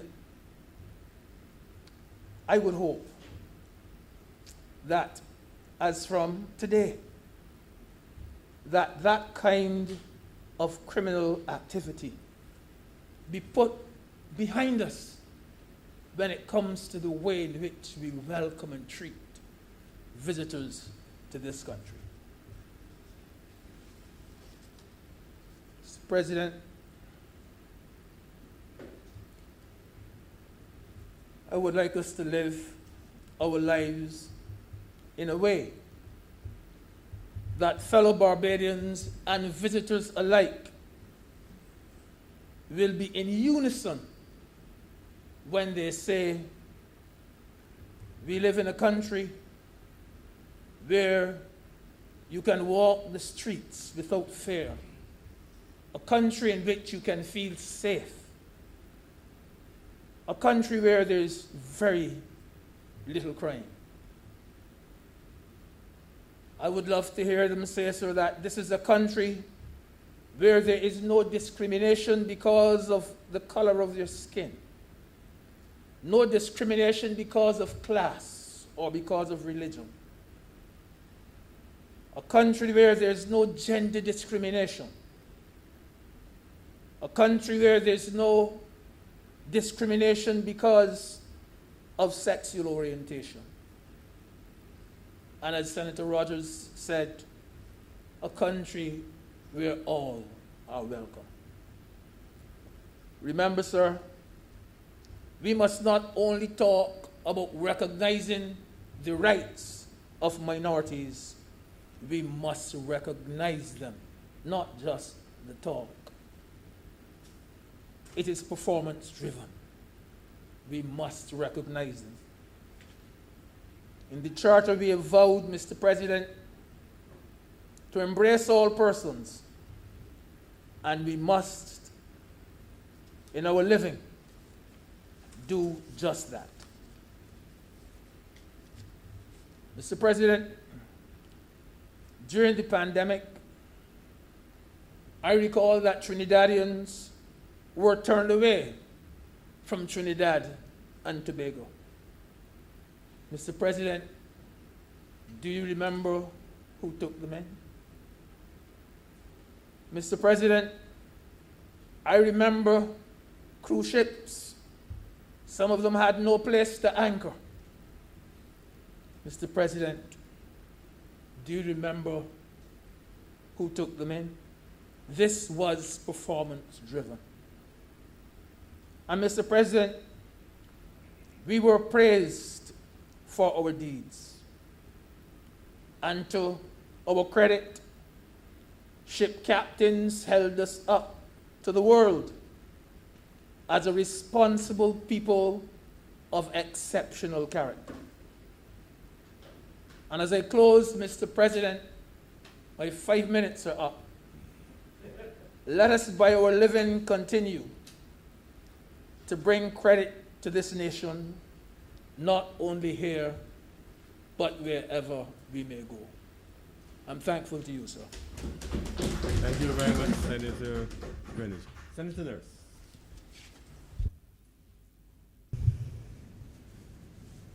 Thank you, Mr. President, for allowing me to have a short intervention and participate in this debate.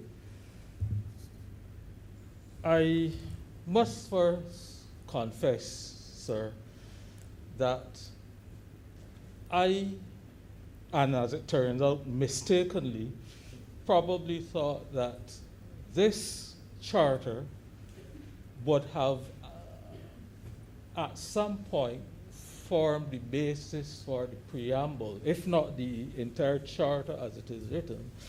It would have been the basis on which a preamble would find itself into the Constitution, the new Constitution of Barbados, when it is discussed and articulated and all the rest of it over the course of the next, of the coming months. But I was wrong. But the thing is that what I find is that this charter, which is such a good document, I think, because it captures all of the things which I think as a country we would want to see for ourselves, for our government, for our people. It covers and it captures the desires, as I think was so eloquently discussed by Senator Rogers. So and I'm wondering to myself, having done all of this, what do we do with this charter, having acknowledged it? What do we do with it? Do we frame it and put it up on the wall and look at it? It'll be filed away somewhere? How does it get into, how do we use it to ensure that all of these aspirations, all of our desires, all our values which you have captured in here find their way into the use and the development of this country that we love and cherish. I don't know why it's not going to be part of it's not going to become eventually a legal document. I would have thought that perhaps it could have been, that this charter could have been part of and included in the Constitution when it is finalized. I know, for example, Canada has its Bill of Rights and Freedoms, a similar thing, a very similar document, which is their charter, but it is part of the Canadian Constitution. And it is in fact important because all of the values and the ideals and so on which are captured in there, because it is in the Constitution, it creates the legal framework in which when any laws are being framed,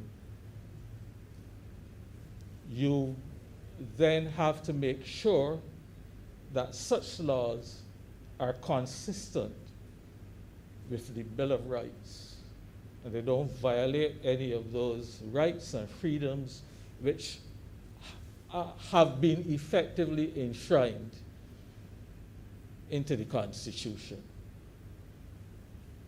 And I would have wished to see that more, that aspect of it in the Constitution, so that it becomes, so that there's a certain legality about the document. It is to my mind a living, or it should be a living document. Obviously, it is going to have to be subjected to change, to review as we go forward.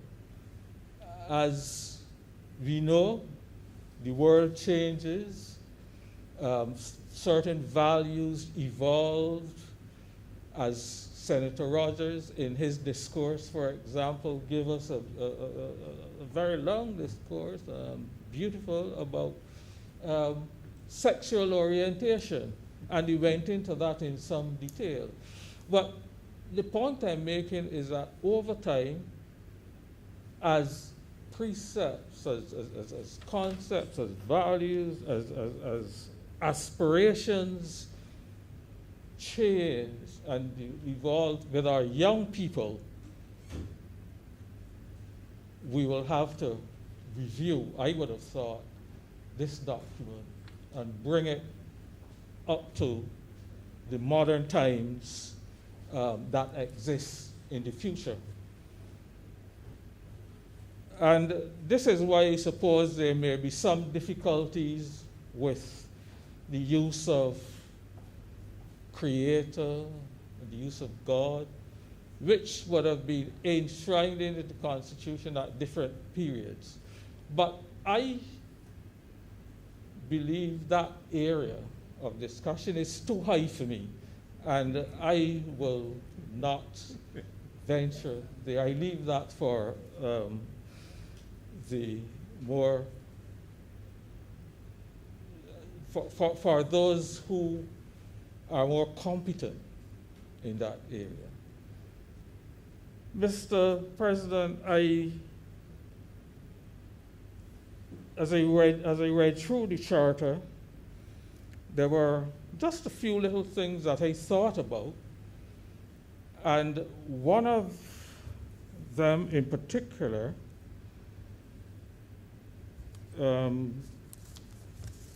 which was enshrined in under the article, I believe it was Article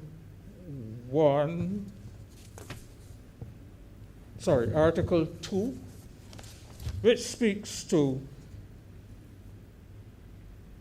the fact that we affirm that our single greatest responsibility of one to another is to safeguard and protect the dignity of our common humanity, to be the true keeper of our brothers and sisters, especially the elderly, youth, differently able, the incapacitated, and other vulnerable people in our society.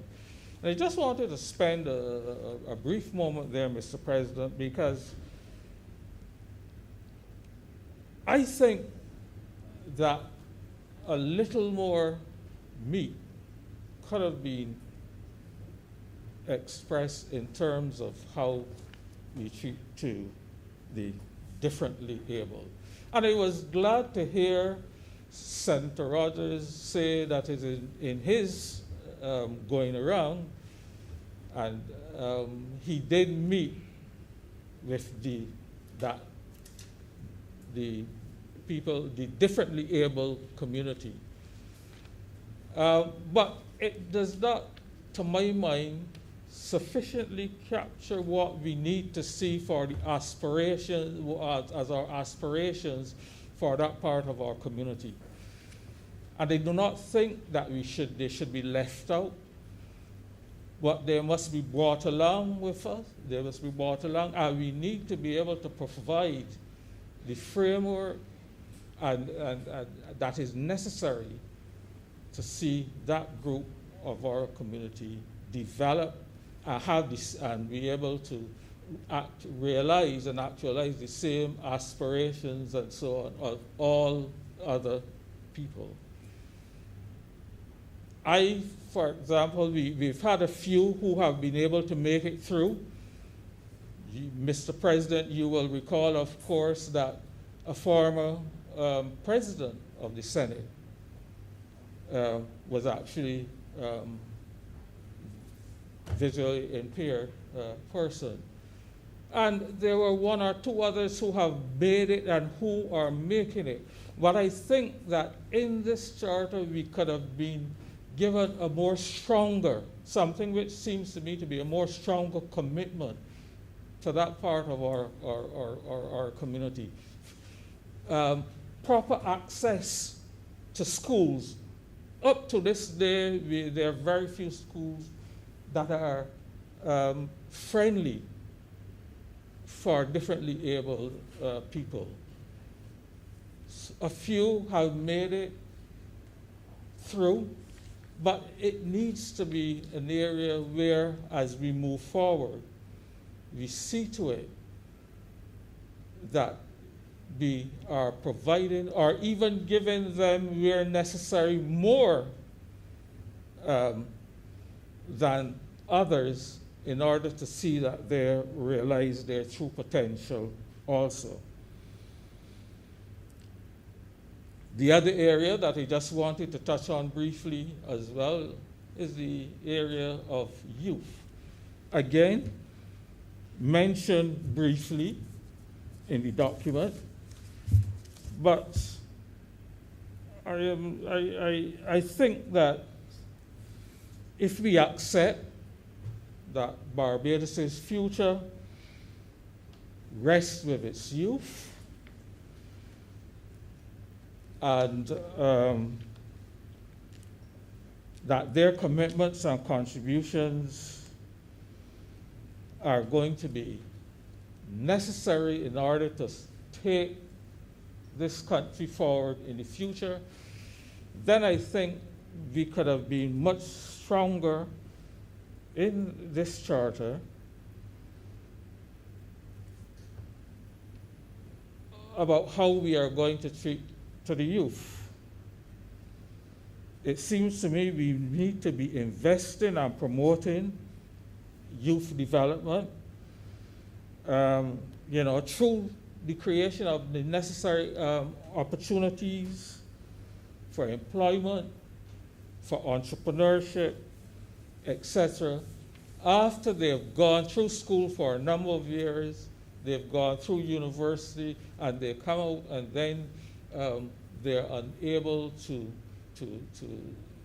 find a job, or even if they find a job,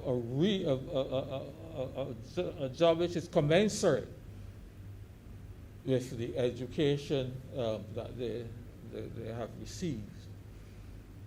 And I think that this is something that in our charter, and as we as a people look forward and aspire to this greatness that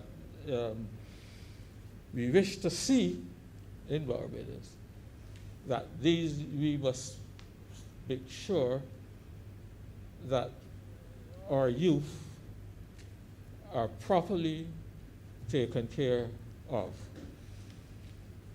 All of the statistics within recent times show that, for example, nearly all of the ground crimes, for example,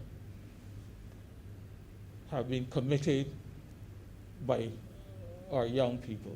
People under the ages of 35, for example, between the teen ages, 18 and so on, up to about 35.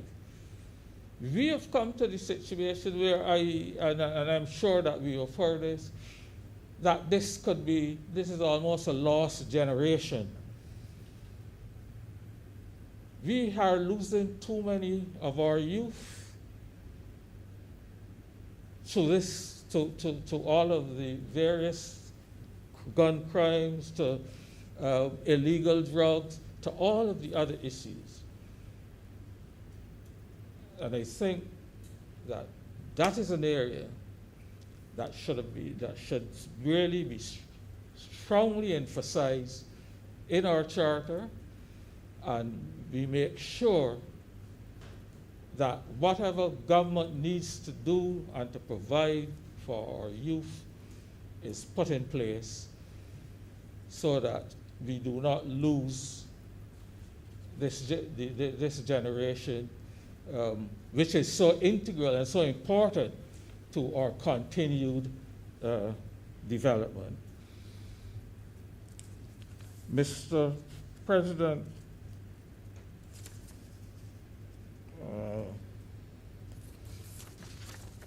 an area that I frequently touch on when I have the opportunity in here, and I am looking at, still under Article 2, but on social partnerships. We commit to working towards a more efficient and more transparent public sector that places our citizens, residents, and visitors at the center of service delivery, which meets their expectations and facilitates the equitable growth and development of our country. Mr. President, we recognize,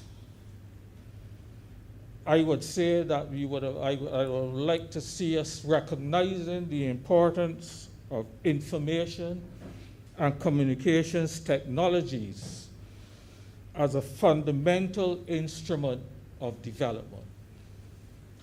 And I know, because I've given her, I've given her kudos in the past, Senator McConney, for the work she's doing in that area.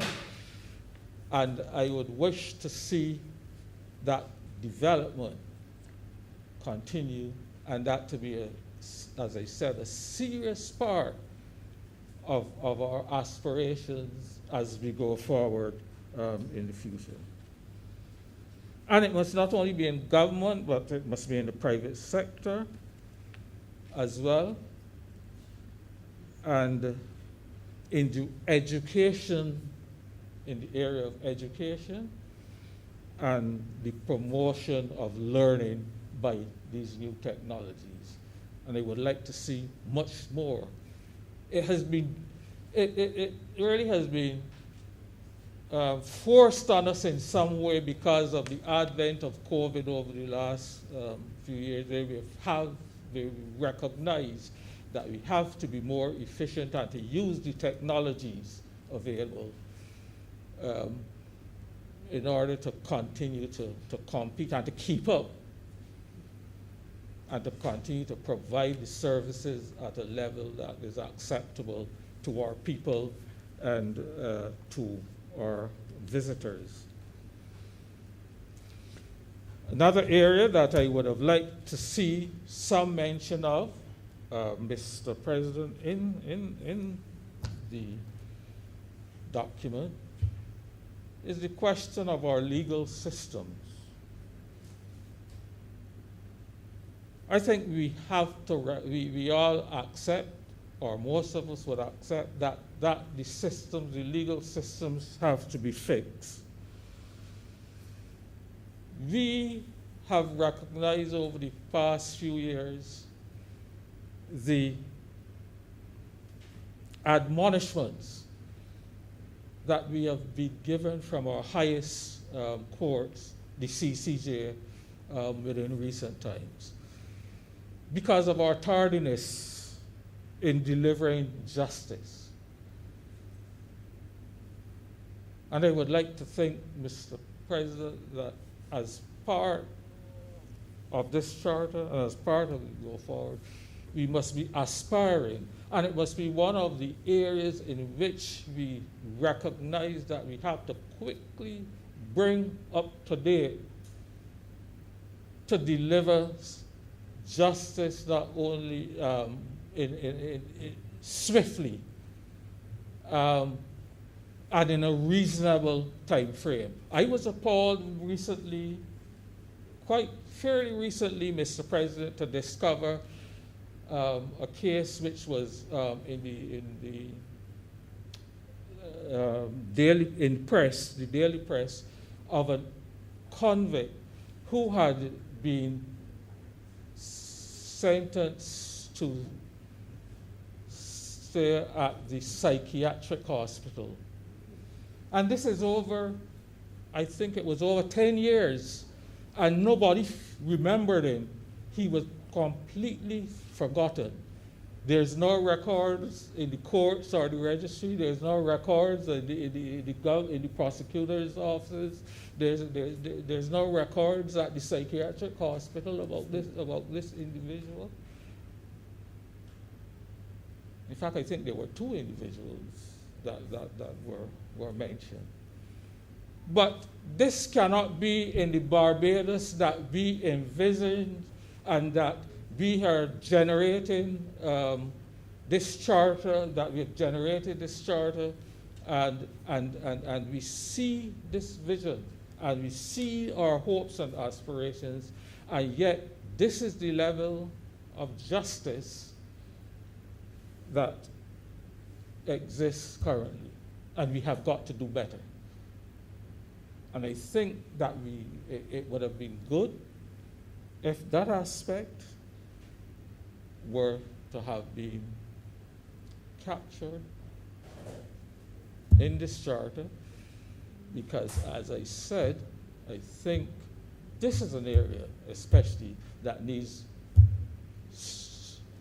swift and urgent attention. There's just one other area that I will touch on very briefly, Mr. President, and that is in the area of environment, sustainable development, and resilience. And I was glad to see that quite an extensive chapter was done pertaining to that area, because it is an area we have to take seriously. We have in all forms and fashions and ways degraded our environment, and we cannot continue if we are aspiring to leave, as it's suggested here, a Barbados which is good and wholesome for future generations. We cannot destroy our planet like that. And it pains me when I see, and for years we've been reading about squatters living on government's lands right in our water zones, protection zones. The same zones, water zones, where we want to be able to guarantee good water supplies, good health to all our citizens, which we pledge and we are committing to in this document. And so we have to be able to cut out and to stop, and politicians must understand that they must not find excuses for those who will do wrong because they may be in their particular constituency or for some other reason. We have got to recognize the greater good. We have got to recognize that this country must be for all Barbadians and not for a few, or not for a few, not for a few, and that we cannot be selfish about such areas of our environment that are absolutely important to all of us. So, Mr. President, I have no difficulty other than the few areas I've raised with this charter. I would only wish to, as I suggested, that it would have been in some way enshrined into and form part of our Constitution. But that is not to be the case, it seems, and government, I suppose, has it, I presume, has its reasons for not so doing. But I trust that wherever is necessary, we will still, in order to be able to see these aspirations come to fruition, that whenever it is necessary, if there is any legislation that is required in order to see it happen, that we will not shy away from bringing it to Parliament and making sure that we reach these goals for which we all aspire. With these few words, I am obliged to you, Mr. President. Thank you very much, Senator Nurse. Senator Grant. Thank you, Mr. President. I have no intention of certainly not on this occasion. So I just want to lend my voice in support of the Charter. I believe that this is a worthwhile document. It speaks to, in my view, values. It speaks to how we should see ourselves as Barbadians. I believe, sir, that that is very important, particularly in giving our younger people a sense and an understanding of what it means to be Barbadian. Of course, I'm sure that we have referenced in this Senate before Barbados of yesteryear. There was a time when persons in the village left and went to town, left the homes opened, and had absolutely no fear or concern about anyone going into their houses. And therefore, I think that this charter, in a very strong way, communicates how we should treat each. I think, sir, that might be a signal to me to keep to the faith of what I have said, and that is to keep my presentation short. But I do believe, sir, that this is an important document which we all should support. There are, though, sir, some comments that I find compelled to make because of discussions that have been taking place. And one of those, sir, relates to the issue of the use of the word creator. And I'm not a theologian, sir. I'm not going to delve into that area in a very serious way. And I think that Senator Dr. Rogers spoke in great length with respect to that, both in this chamber and outside. But I am of the view, sir, that a fundamental and foundational element of the Bible is that God is the creator of all things. The Bible that all Christians, as far as I am aware, utilize, whatever version of the Bible it is, a fundamental and foundational element of that is that God is the creator of all that exists. I therefore, sir, must confess that I have difficulty in understanding what the issue is with using the word creator. I do not believe, sir, that it devalues in any way the perspective of any religion. I remember, sir, as a youngster, there was a dub artist by the name of Big Youth, I believe the name was. He used to sing a song called Isaiah, First Prophet of Old. And I remember, sir, myself singing the words of that song. And of course, sir, Isaiah was one of the first prophets. He would have, if I'm correct in my memory, sir, he would have spoken to the coming of Jesus Christ, and he would have spoken, sir, to the second coming as well. And, you know, I wanted, sir, just to reflect on chapter 40, verse 28. These are the words. Do you know? Have you not heard? The Lord is the everlasting God, the creator of the ends of the earth. And sir, again, I reference that because I am somewhat, I'm amazed at this big conversation that is taking place as to the use of the word creator.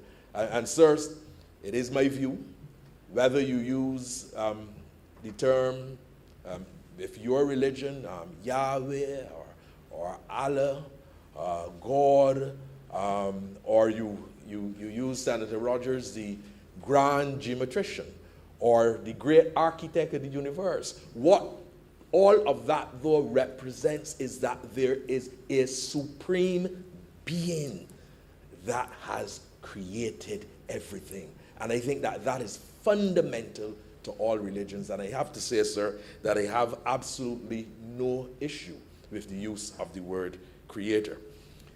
There was also, sir, quite a bit of discussion with respect to the use of sexual orientation. And I'm not going to read the particular part of the charter. Reference has been made to that already. Sir, we are different. As people, we are different. Some people different by choice. Some people different, as Senator Rogers pointed out and educated us on, by biology. But we are different. And we have, sir, to respect each other, whether the decisions persons make are decisions made by them or decisions that have been made for them. And so it reminds me of the U.S. Declaration of Independence, written by Thomas Jefferson, adjusted, yes, but put in place in 1776. And there's part of the U.S. Declaration, the preamble, sir, that I want to reference. And it states, "We hold these truths to be self-evident, that all men are created equal, that they are endowed by their Creator with certain unalienable rights, that among these are life, liberty, and the pursuit of happiness." Written, sir, in 1776. And I reference that because if at that time they had to qualify, all men are created equal, you know, sir, it would not have included blacks. You know, sir, it would not have included women. You know, sir, it would not have included the Native American Indians. And I make that point, sir, because this charter speaks, sir, to including everyone. And making reference to those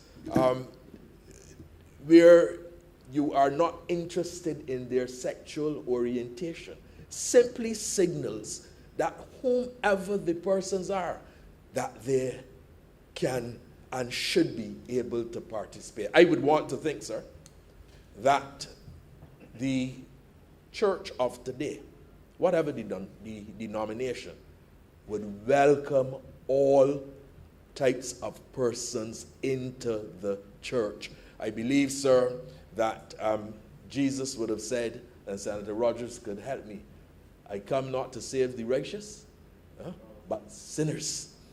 And I am, sir, sometimes concerned that, you know, we want to sit in certain places and by our language and by our actions still engage in discrimination. This document, sir, facilitates for a Barbados where there is no discrimination. And therefore, I want, sir, to encourage persons to embrace this document and to let us not only just talk about embracing and being there to help people in this earthly environment, but also to ensure that we facilitate by our actions and by the way that we live our lives. So, as far as I'm concerned, sir, nothing is wrong with qualifying and the detailing what we mean when we say Barbadians, to ensure that it is fully inclusive, because a declaration, sir, that was guaranteeing equal rights, because that is what the U.S. Declaration was doing, was guaranteeing equal rights, however, did not include certain people. I just want, sir, very briefly to speak to some comments made by Senator Drakes, where Senator Drakes was referencing, I think in her contribution, matters of economics. She spoke to the issue of habitats and the reference to the expansion of the tourism sector impacting on the environment and impacting on the coastline. I just wanted, sir, to indicate to this chamber that there are some natural challenges that we have had to confront with respect to the coastline and respect to the coastal environment. I'm happy to tell this chamber that the Barbados Labour Party and a previous government of the Barbados Labour Party carried out significant works for the rehabilitation with respect to beaches on the South Coast and on the West Coast. In fact, sir, there was a lot of stabilizing and enhancing done of beaches, and in fact, there would have been the creation of some beaches as well. One I can remember well in the area of Welch's in Christchurch. I'm sure you are familiar, very familiar, sir, with that area. So between what would be, for those who know the area, when you pass Golden Sands Hotel, going to Oistins, you come to an open area by the sea, and that is an area where a beach a proper and good beach has been created. Because when I was a little boy, sir, in that area, it was not like that. It was rocky. And I wanted to communicate that there's been significant work done. The coastal infrastructure project that was undertaken, the work that has been done with boardwalks such as the Richard Haynes and the Holtown Waterfront Improvement Projects. All of those, sir, are facilitated by the design of allowing filtration and the facility to ensure, sir, that the quality of the groundwater is enhanced. I wouldn't want, and I just made that brief comment, sir, because I don't want the impression to be given that this government is in any way seeking to ensure that by its pursuit of expansion of the tourism industry, something that we are doing, sir, to the benefit of the people of Barbados, that at the same time we are not looking at those critical and important issues such as those that affect the coastline. I want, sir, to end by making reference to the last statement in the charter. The statement says, sir, may the commitment we now champion progressively foster and nurture the soul of our nation from generation to generation. If I'm correct, sir, the first reference to soul of the nation appeared in Plato's Republic.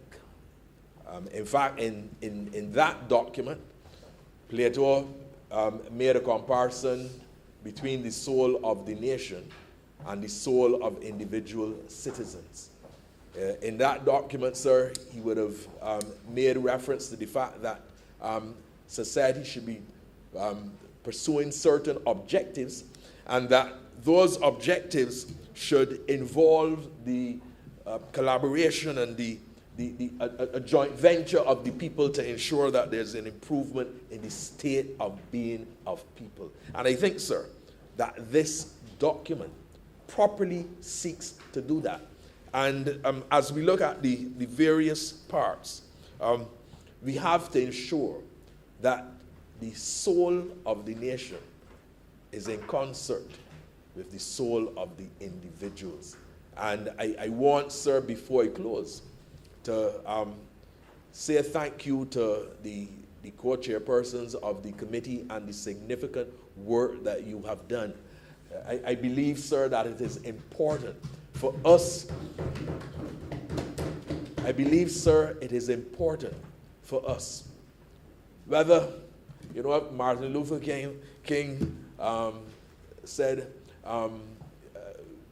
there's a day, whether black men or white men, Jews or Gentiles, Protestants or Catholics, must all join hands. And he was talking, he made reference to the Negro spiritual. But I think, sir, it is important that within our country, all of us, blacks, whites, Indians, Muslims, Hindus, Christians, those even, sir, that are atheists, that we have to embrace everyone and recognize that everyone has a role to play, and that we should ensure that everyone is recognized and given their space. And sir, with these very few words, I am obliged to you. Thank you, Senator Grant. Senator Tate. Turn on your mic, please. Thank you. Thank you, Mr. President. Mr. President, as usual, my submission is more of seeking clarity, asking questions, and hoping eventually to have a response thereto, or at least to put it into the public domain. This evening and for the whole day, I've listened to the various submissions, and for the most part, the questions that I had were answered. I heard Senator Rogers speak quite passionately about the use of the word creator, even though there are some who would quote Luke 9, verse 26, which, if my memory serves me correctly, speaks about whoever is ashamed of me and my words, then the Son of Man will be ashamed of them when he comes in his glory and in the glory of the Father and of the holy angels. So there's some who will feel that by not putting God in the charter, and seeing as we just had the minister or one of the ministers making the broad pronouncement that Barbados is a Christian society, there are people who are concerned and confused as to the use of creator with a capital C. That is a big thing, like how we use God with a capital G and the Lord with a capital L. There are some who are concerned, but it is not supposed to form part of the constitutional preamble, and we are moving ahead with that. My concern, though, is based on what I've read in the charter as it relates to sexual orientation. I am not one who is looking at it from the perspective of its discrimination, it's religious, and so on. My concern is what I read in Appendix 2 as it relates to what was said about sexual orientation, and wondering if it has been addressed or if it will be addressed. I'm going to be specific in a minute, sir. So we have the Article 1 that everybody has repeated. All Barbadians are born free and are equal in human dignity and rights, regardless of age, race, ethnicity, faith, class, cultural and educational background, ability, sex, gender, or sexual orientation. And I find that listening today, everybody spoke about the person's sexual orientation from I believe, a sexual and who they are as a person perspective. But without saying that I agree with what the leader of the opposition did yesterday, because I didn't listen to him, I didn't hear him, so I don't want to speak to that. I noticed, though, that in Appendix 2, at page 16, at item Roman numeral, I think it is 39. I believe that, and I stand to be corrected, I believe that these are the public submissions, and I haven't tested the veracity of this statement. My question really is, what is the government's position if what was said at item 39 has any validity? And the reason I'm asking is because you see here, and it was quite lengthy, so I'm going to break it up, sir. So we have, I fully agree, that's what this person says, that all Barbadians are born free and equal despite any differences contingent upon birth, beliefs, fortuitous circumstances, background, or lifestyle. However, I suggest that the term sexual orientation not to be included among the specific categories listed. And then the reasons. The term, for example, the person says, is rooted in the scientifically inaccurate beliefs that one, sex is non-binary and gender is fluid. That is, that there is not only male and female, but an indeterminate number of sexes, and there is logically no one-to-one correspondence between sex and gender. Okay, let us move down, sir. We have a situation here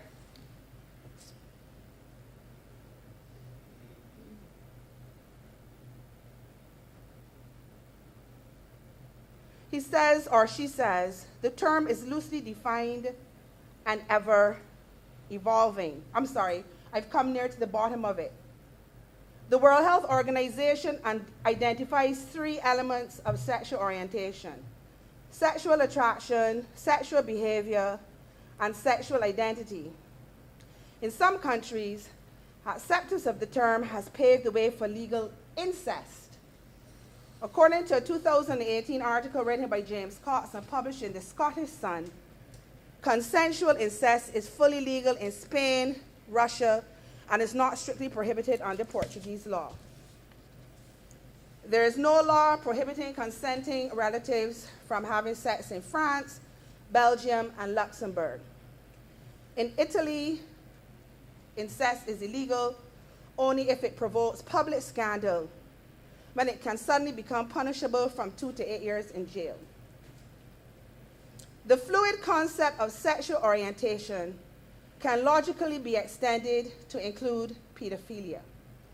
In Australia, Italy, the USA, UK, Canada, Switzerland, Norway, and a few other countries, currently, there are groups advocating for the recognition of pedophilia as a sexual orientation and therefore a fundamental right and freedom.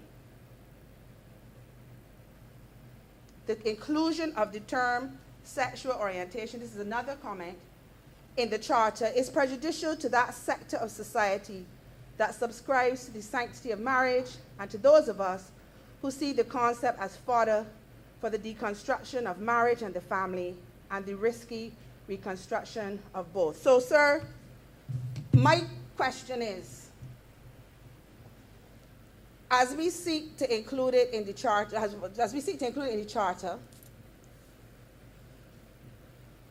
what if have these considerations been fully taken into consideration? Have they been investigated?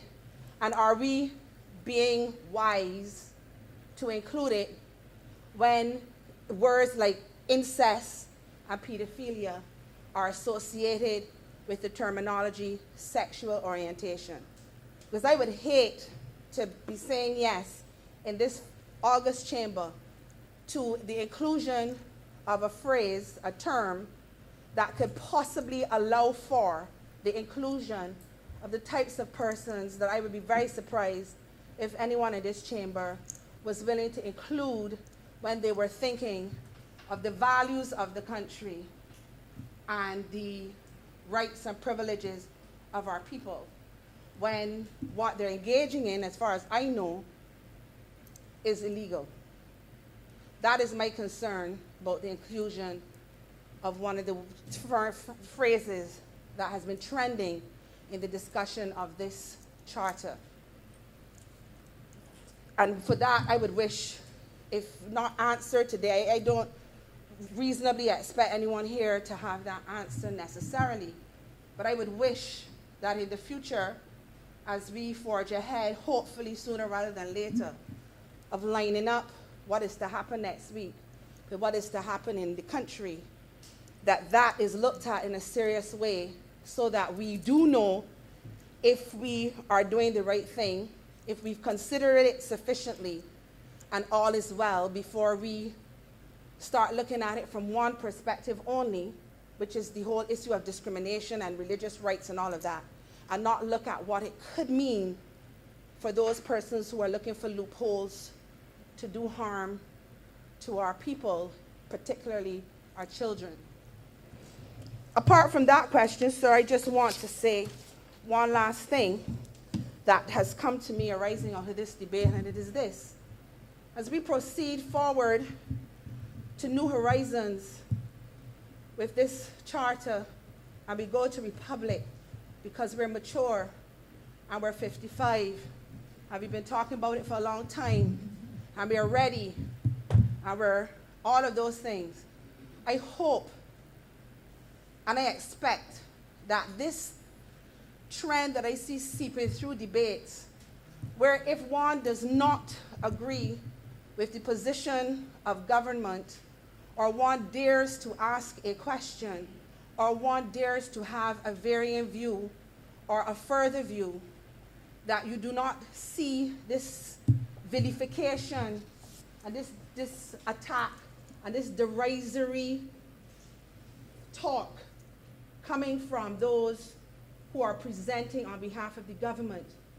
It is unbecoming, and it is not in keeping with what should be expected as we mature and move forward with our values, treating people kind, treating people with respect, having humility, and all that is listed in this charter.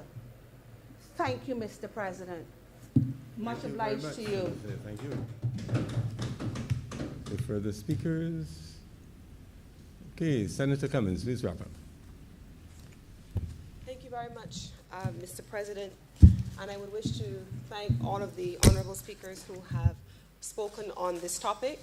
I'll start first by attempting to answer some of the questions that have been raised and to respond to some of the challenges that have been presented. So first, Senator Drakes, in a detailed presentation on the economics of growth and development, spoke about a number of things. I believe that Senator Grant, in his response as it relates to sustainable development, spoke to a considerable amount of work that has gone on over several decades, of which I'm certain that the Honorable Senator is very aware of. The work which has been done on things like the environmental impact assessments, the incorporation of new town and country planning development processes, which include environmental and sustainability assessments being incorporated in planning permissions. All of those things, I am sure, we are all well aware of, and therefore to suggest that there has been no work done locally would perhaps be most unfortunate, if not outright untrue. In addition to that, Mr. President, I would wish to say and to draw attention to the fact that certainly a lot of the work done by the Coastal Zone Management Unit, including under this administration by the Ministry of Maritime Affairs, including the designation of areas like Carlisle Bay and Folkestone Marine Park and so on as marine preserved areas, are all well known and well publicized activities which have been undertaken by this administration. In fact, I think that there may be some among us who are actively working on the development of some of those projects, and so they may actually be more aware of them than I am, Mr. President. And so quite a bit of work has in fact gone on in addition to that which Senator Grant has spoken about. Specifically, Mr. President, I'm also aware that there are 2 hotel properties, if we relate it to the tourism sector, 2 hotel properties most recently who have undertaken considerable renovation work and rehabilitation work, in particular those on the South Coast, that have now expanded beach access by protective mechanisms being put in place by the construction of groins to be able to protect the shoreline.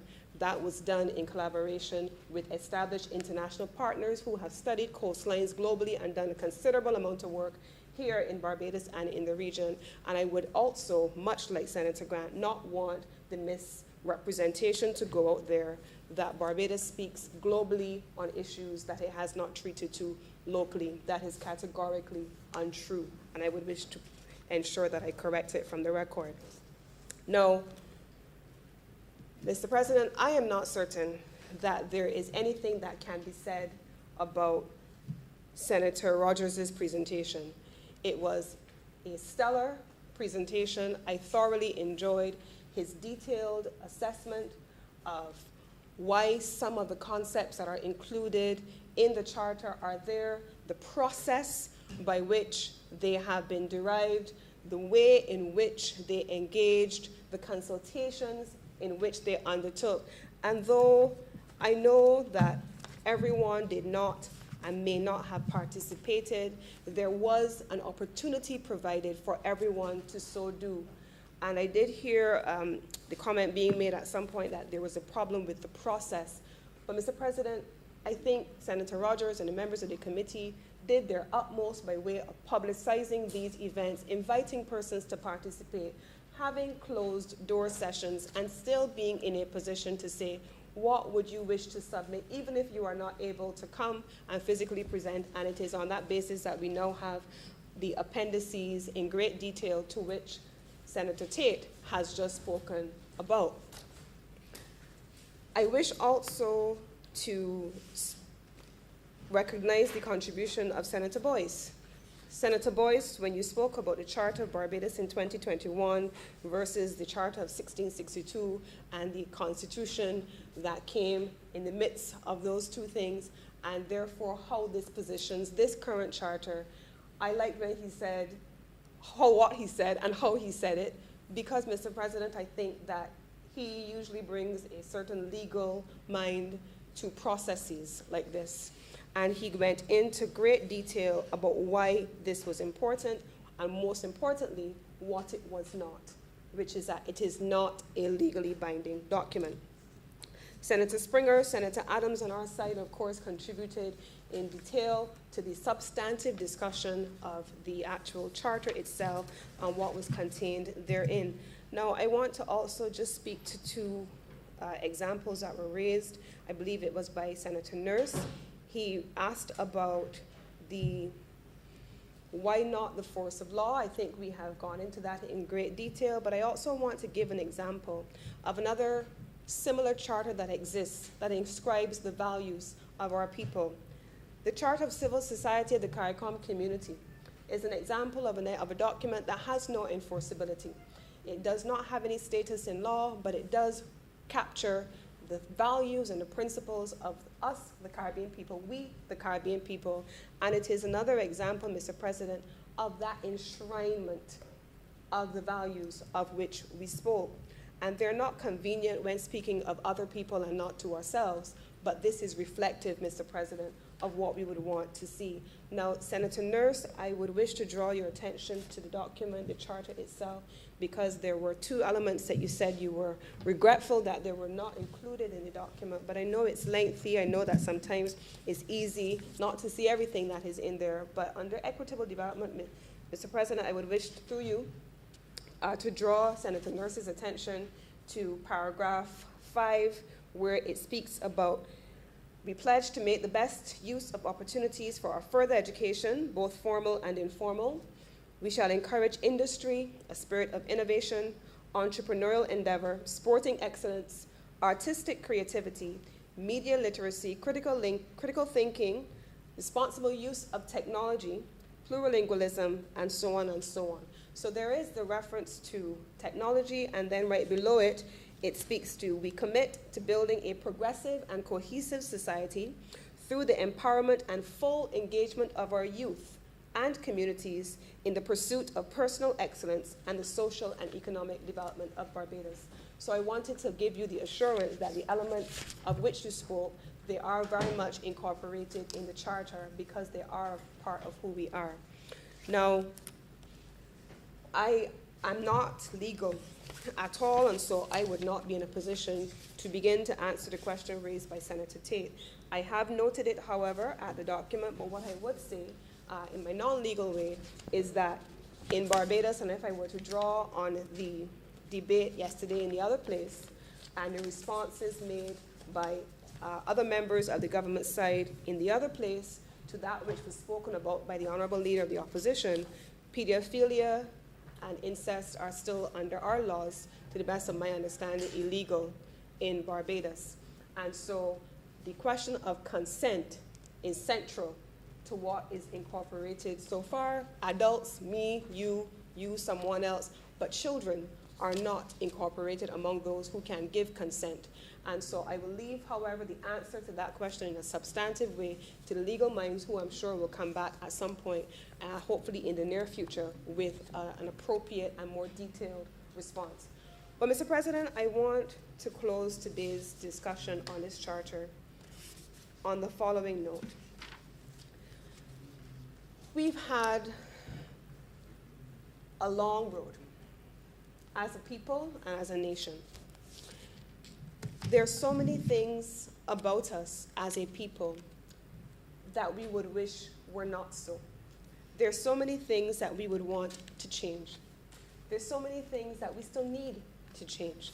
There is still so much work to do, so much work that needs to be done. But Mr. President, every long journey begins with one step. And this is a long journey that we have been on. And each step that we make is a part of that journey. And it takes us closer to where we need to be as a people. I understand that there are those who have not necessarily had an opportunity to read the full charter. And what is unfortunate is that oftentimes when reports are circulated on the charter, that is then what becomes a discussion around the document that has been described by everyone in this place as a well-drafted document under the leadership of the committee who had responsibility for it. But we've spent the last few weeks in a fixed conversation on two elements of that charter. But there is so much more to us. There's so much more to this moment. There's so much more to this process, and definitely so much more to this charter than those two things of which we have been speaking. And I feel as though we have to do justice, not just to the work of a committee, but to the principles that are enshrined within this document. Mr. President, in the conclusion of the charter, it reads as follows. It says, we, the people of this great nation, Barbados, encouraged by the resilience and ingenuity of those who came before us. Resilience is a word we use a lot. Resilience is a word we use a lot in terms of sustainability, environmental preservation, but it also is a word that we use all the time for overcoming adversity. We are encouraged, Mr. President, by the resilience of our people. That is not to say, Mr. President, that there are not those people of whom Senator Drake spoke that are on their last hope. That is not to say that, Mr. President. I think the administration that I represent would not have invested over $85,000 in care packages if they didn't know that there were people who needed that hope. I think the administration that I represent would not have invested in ensuring that free education was reinstated for people who could stand up today and say, I have my master's or my bachelor's, because we knew that people need hope. Mr. President, the administration that we are a part of, all of us on this side and are proud to represent, would not have invested probably more in education and public health and social services than we have done in the productive sectors over the course of not just this administration, but our history as a political party.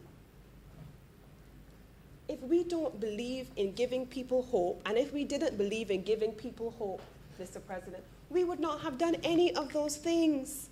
Mr. President, when countries were closing down and they were not having businesses functioning, they sent home and they did stimulus checks to people to stay at home because people need hope. Mr. President, we call for businesses to re-engage those persons and to keep them at work and to engage them in training because people need hope and we know it.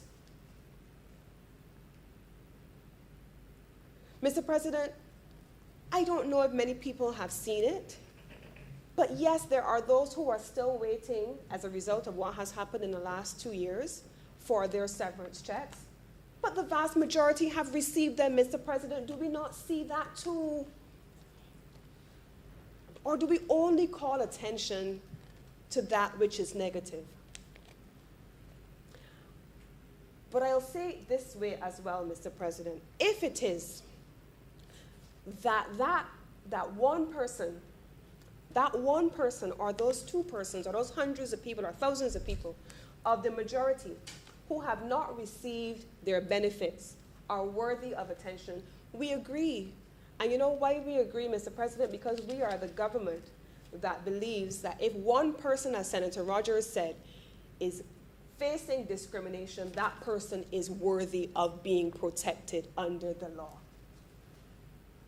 We are also that administration that believes that if public transportation, for example, is being provided, if there are 5 people traveling on that bus who are disabled and who need to have seats, we are the government for those people, Mr. President. I don't want us to go down this line where we choose, because it has to be a choice, we choose to selectively present that which is not before us in its entirety. We choose to be disingenuous at times, and it leads people into thinking things which are not real. Mr. President, I believe that we have all seen photos of all political parties on the ground all over this country in the last couple of months. Everybody is on the ground because they know that people need hope, and they know that people need help.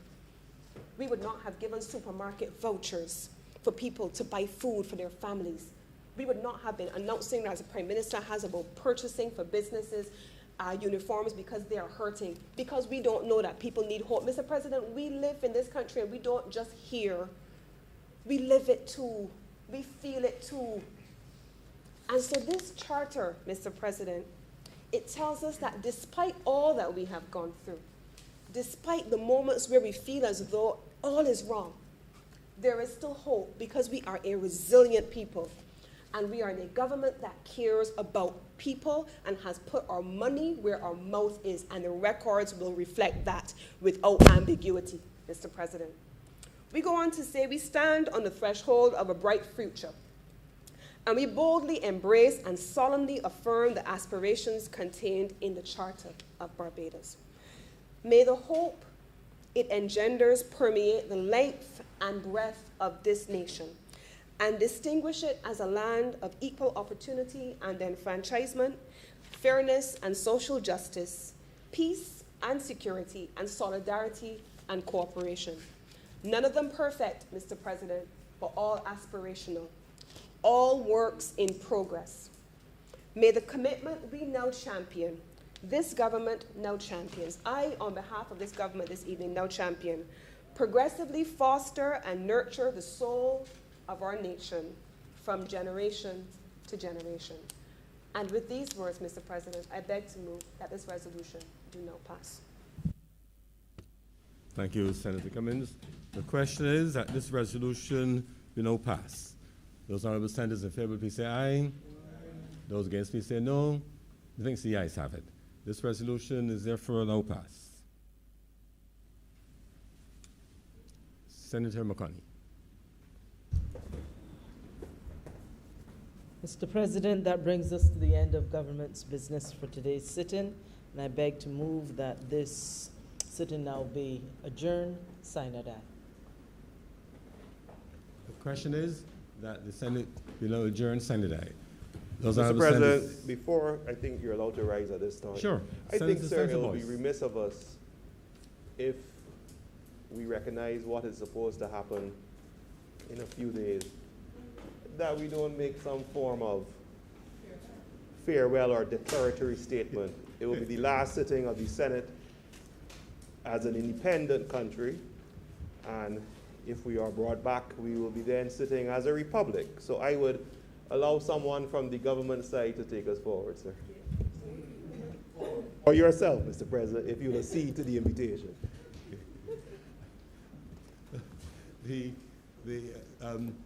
Thank you very much, Senator Boyce. For me, it is such a natural part of the transition, another stage in our nationhood, that it felt like another walk in the park. But in all seriousness, yes, the records will reflect that in terms of our parliament.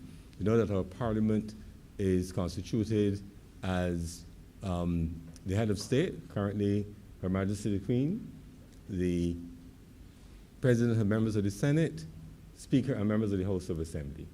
And as part of the constitutional arrangements, with the President being the head of state, the Parliament will, in the Constitution, therefore be the President of Barbados, the Senate and members of the Senate, President and members of the Senate, and the Speaker and members of the House of Assembly.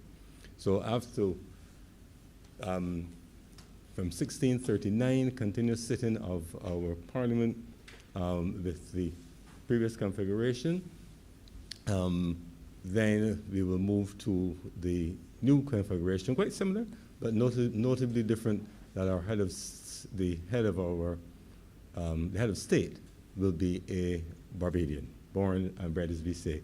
And I think that what is of significance and the challenge that I will throw out on this occasion is, as noted in the charter, which we spent hours debating, and thank you very much for your rich contributions, diverse perspectives, suggestions, questions. It was a very rich and interesting day. Our Parliament has met continuously since 1639. It has not always been the instrument of progressive thought and reformative action as we have become accustomed to in our lifetimes. This very Parliament has been the tool which maintained the inequalities which were at the foundation, economic, social, political, which were at the foundation of our society in those early days. And it was interesting that unlike some other countries' experiences, we have not had an interruption in Parliament as an institution whilst we achieve radical transformation, the genuine majority rule. And in fact, there is in our Parliament buildings in Bridgetown, there's a plaque, or a series of plaques on the wall of the entrance to the House of Assembly with the names of members of Parliament from 1951. 1951 being the date that everyone agrees when we pretty much had a true representative Parliament, in that we had adult suffrage, so there was no income or other gender or other qualification, and that every adult could vote to choose their members of Parliament. And so we can mark several seminal moments, but for sure for me, that 1951, where anyone could be nominated or could seek nomination to be elected to Parliament, anyone could enter, and much of the legislation since then has really been about economic enfranchisement, social advancement, and really reflecting the will of the people. Today, that the social activism and the use of modern communications tools, the social media, the opening of the communication space has really put into real time and truly democratized the matter of social discourse. So there's no member of Parliament who can be immune to the views that are contending out there, who will be in a position where they cannot genuinely know what their constituents and other members of the society feel on any issue.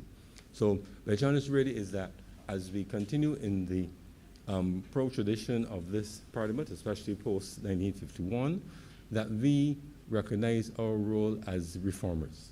We commit to looking at the social contract, and the social contract in terms of the relationship between the government and the governed, and we seek always to enrich, seek to promote inclusiveness, diversity, to emphasize social development and development of our people. And the economy is merely a means through which they're able to increase their utility, to use the economic terms, but increase the value of all the efforts to them. So we should accept and look forward to the great challenge of Barbados as a parliamentary republic, and really continue our work as parliamentarians to reform. Reform doesn't always mean that what we were doing in the past was wrong. Sometimes it does. But very often, as we've seen in the COVID-19 situation, the world has changed and changed quickly. However right we were at any point in time, we always have to do that environmental scan, do the analysis, and as we were urged by Senator Drakes today, to recognize that the world has now opened its eyes to the fact that environmental sustainability has to be at the center or the anchor of any economic development strategy.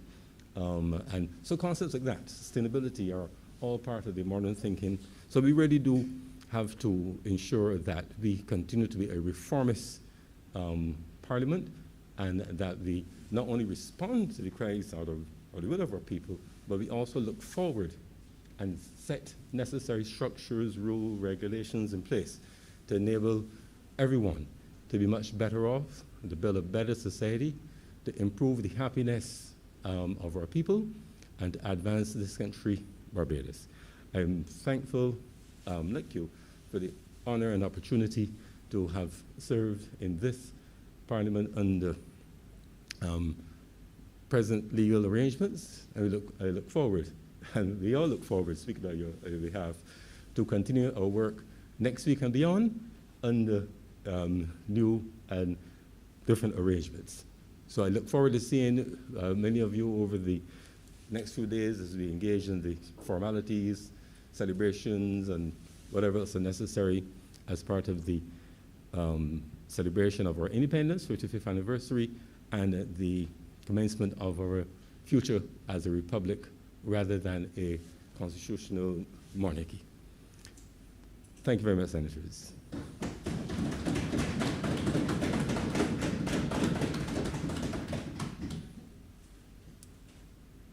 This sitting is now adjourned sine die.